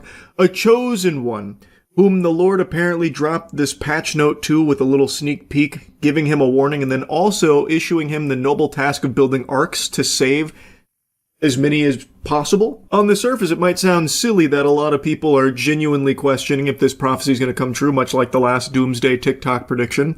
But when you really dive into the meat and potatoes of it and get into the weeds, it's even sillier that anyone, even a single person, would for some reason believe this. It is always just a source, trust me bro type moment. A guy on TikTok claims he received a vision from God, and he draws a big distinction that this is not a prophecy per se, just a vision of the end. That on December 25th, the world would, start flooding, wiping us all out, and that he is now, going the route of Noah, needing to build arks to save people. That's exactly what he's been doing. His math, I think, is a little off when it comes to his estimations on how many people they can hold. I've seen a bunch of big numbers tossed around, and based on the video footage he's provided of the boats he's building, I don't think the numbers he's proposing would ever work unless everyone gets hit by a fucking shrink ray or something. Like, it'd be real tough to start making those numbers work that he's tossing around all loosey-goosey. But as for if the world's going to be flooding in 3 weeks, I'm not exactly sold on that. I live my life by a simple rule. There are two kinds of men on this planet. Men that have tried to suck their own dicks, and liars. And I don't exactly know where this guy fits into that yet. I guess we're going to have to wait and see on December 25th if the world starts flooding. And if it does, Jiminy Christmas, I'm going to feel like a real fool for not believing him and booking a ticket for one of the arks. I just learned about this on stream a little bit ago, but then dove in and did my own homework on it, perusing TikTok, the experts. And there are quite a few videos with millions of views talking about this and showing like some level of genuine concern. Some of them are just trolling, but there are people that actually think this one's got some real oomph to it because he did build some boats. He did build some arks. Gotta tell you, sports fans, even if the world doesn't flood in 3 or so weeks, this guy is still going to be set like a sailor here with all these boats he's got at his disposal now. Man, fucking, maybe it wasn't the Lord who gave him that task. Maybe Davy Jones came to him in a dream to build some boats, and dag nabbit, it did work. He's got quite an impressive collection of boats now that he is building. Did he talk about the guy who's creating the Noah's Ark and said December 24th the world is going to be flooded? Another doomsday prophecy? No, what's his name? I'll check it out. Yeah, he said the events of the Bible would reenact themselves on the 25th of December onward. Who? You keep saying he. Who is it? Noah? Did he himself come back? He respawned? Like, who is it? Ken Ham. Are you sure it's Ken Ham? Because this is old. This is a guy who built the Ark Encounter, where he made like a horrible Noah's Ark. There's no people keep reciting the goddamn prophecy without saying who prophesized it. What good is that? Who is it that built the Ark and is saying the world is flooding in 3 weeks? I want to look it up. I gotta get prepared if he's right. The guy's name is literally Noah. I'm just gonna try and type like a fucking caveman here. Well, that didn't work. Oh, wait. Is this it? Ebo Noah? Oh my god, wait, that my search actually did work. I typed that in like an actual Neanderthal. I typed in, he said world flood December 24th built Ark. And it worked. Is this it? Ebo Noah sends warning to people ahead of the December 25th flood that he said God revealed to him on flooding the earth and to make an arch to accommodate every living creature on earth in pairs just like Noah did in the Bible. It looks pretty cool. Is that big enough for every living creature on Earth in pairs? Like that? I don't know, it seems like maybe 2 stories high. You need like the PIM particles to shrink them in order to make that work. Can I see a video of it? Oh, here we go. Ladies and gentlemen, allow us introduce the man, the myth, and the carpenter of the century, Ebo Noah, just Ghana's very own Noah II. According to him, a massive flood is coming on the 25th of December, and he's not just talking. The man has already constructed 8 arks He made 8? Wait, that's very impressive. Holy. I'm not exactly sold on the prophecy here. I don't know if he's necessarily Baba Vanga level, but his carpentry, it's pretty impressive. 250,000 pounds in wood alone. Each ark can take 5,000 people, he said. 5,000 people where? And carry 600 million people. I have questions for Ebonoa. How and where is he getting the money to buy the wood for the arks? And then why is he wasting a lot of money knowing perfectly that this isn't true? Well, let's wait for 25th and see what happens. Man, this guy's got like a whole shipyard here. It's like when Luffy and the gang go to Water 7. Like, holy shit. He actually did build a lot of these bitches, huh? Very cool looking. I can tell you one thing, 5,000 people and every living creature on Earth in pairs ain't fitting on those. It's for only those who have a covenant with God. Oh, sword clashing sound effect there. Okay, I will never insult you. The number is 054-155. Whoa, okay, wait a minute. Man's dropping his cell phone number there for a second. I just want to know about the prediction, brother. I'm not here to start no shit. I just want to know where the prediction's coming from is all. I'm gonna tell you, that's a lot of wood. I'm gonna tell you, probably not gonna get a whole lot of use out of the arcs. Is this the blueprint? Because it is not that big, I'll tell you that. God literally said he'd never flood the earth again. It's why he made the rainbow. Someone that actually read the Bible. You're right. But he also said no one would ever know when he was going to do it. No man would ever see it coming.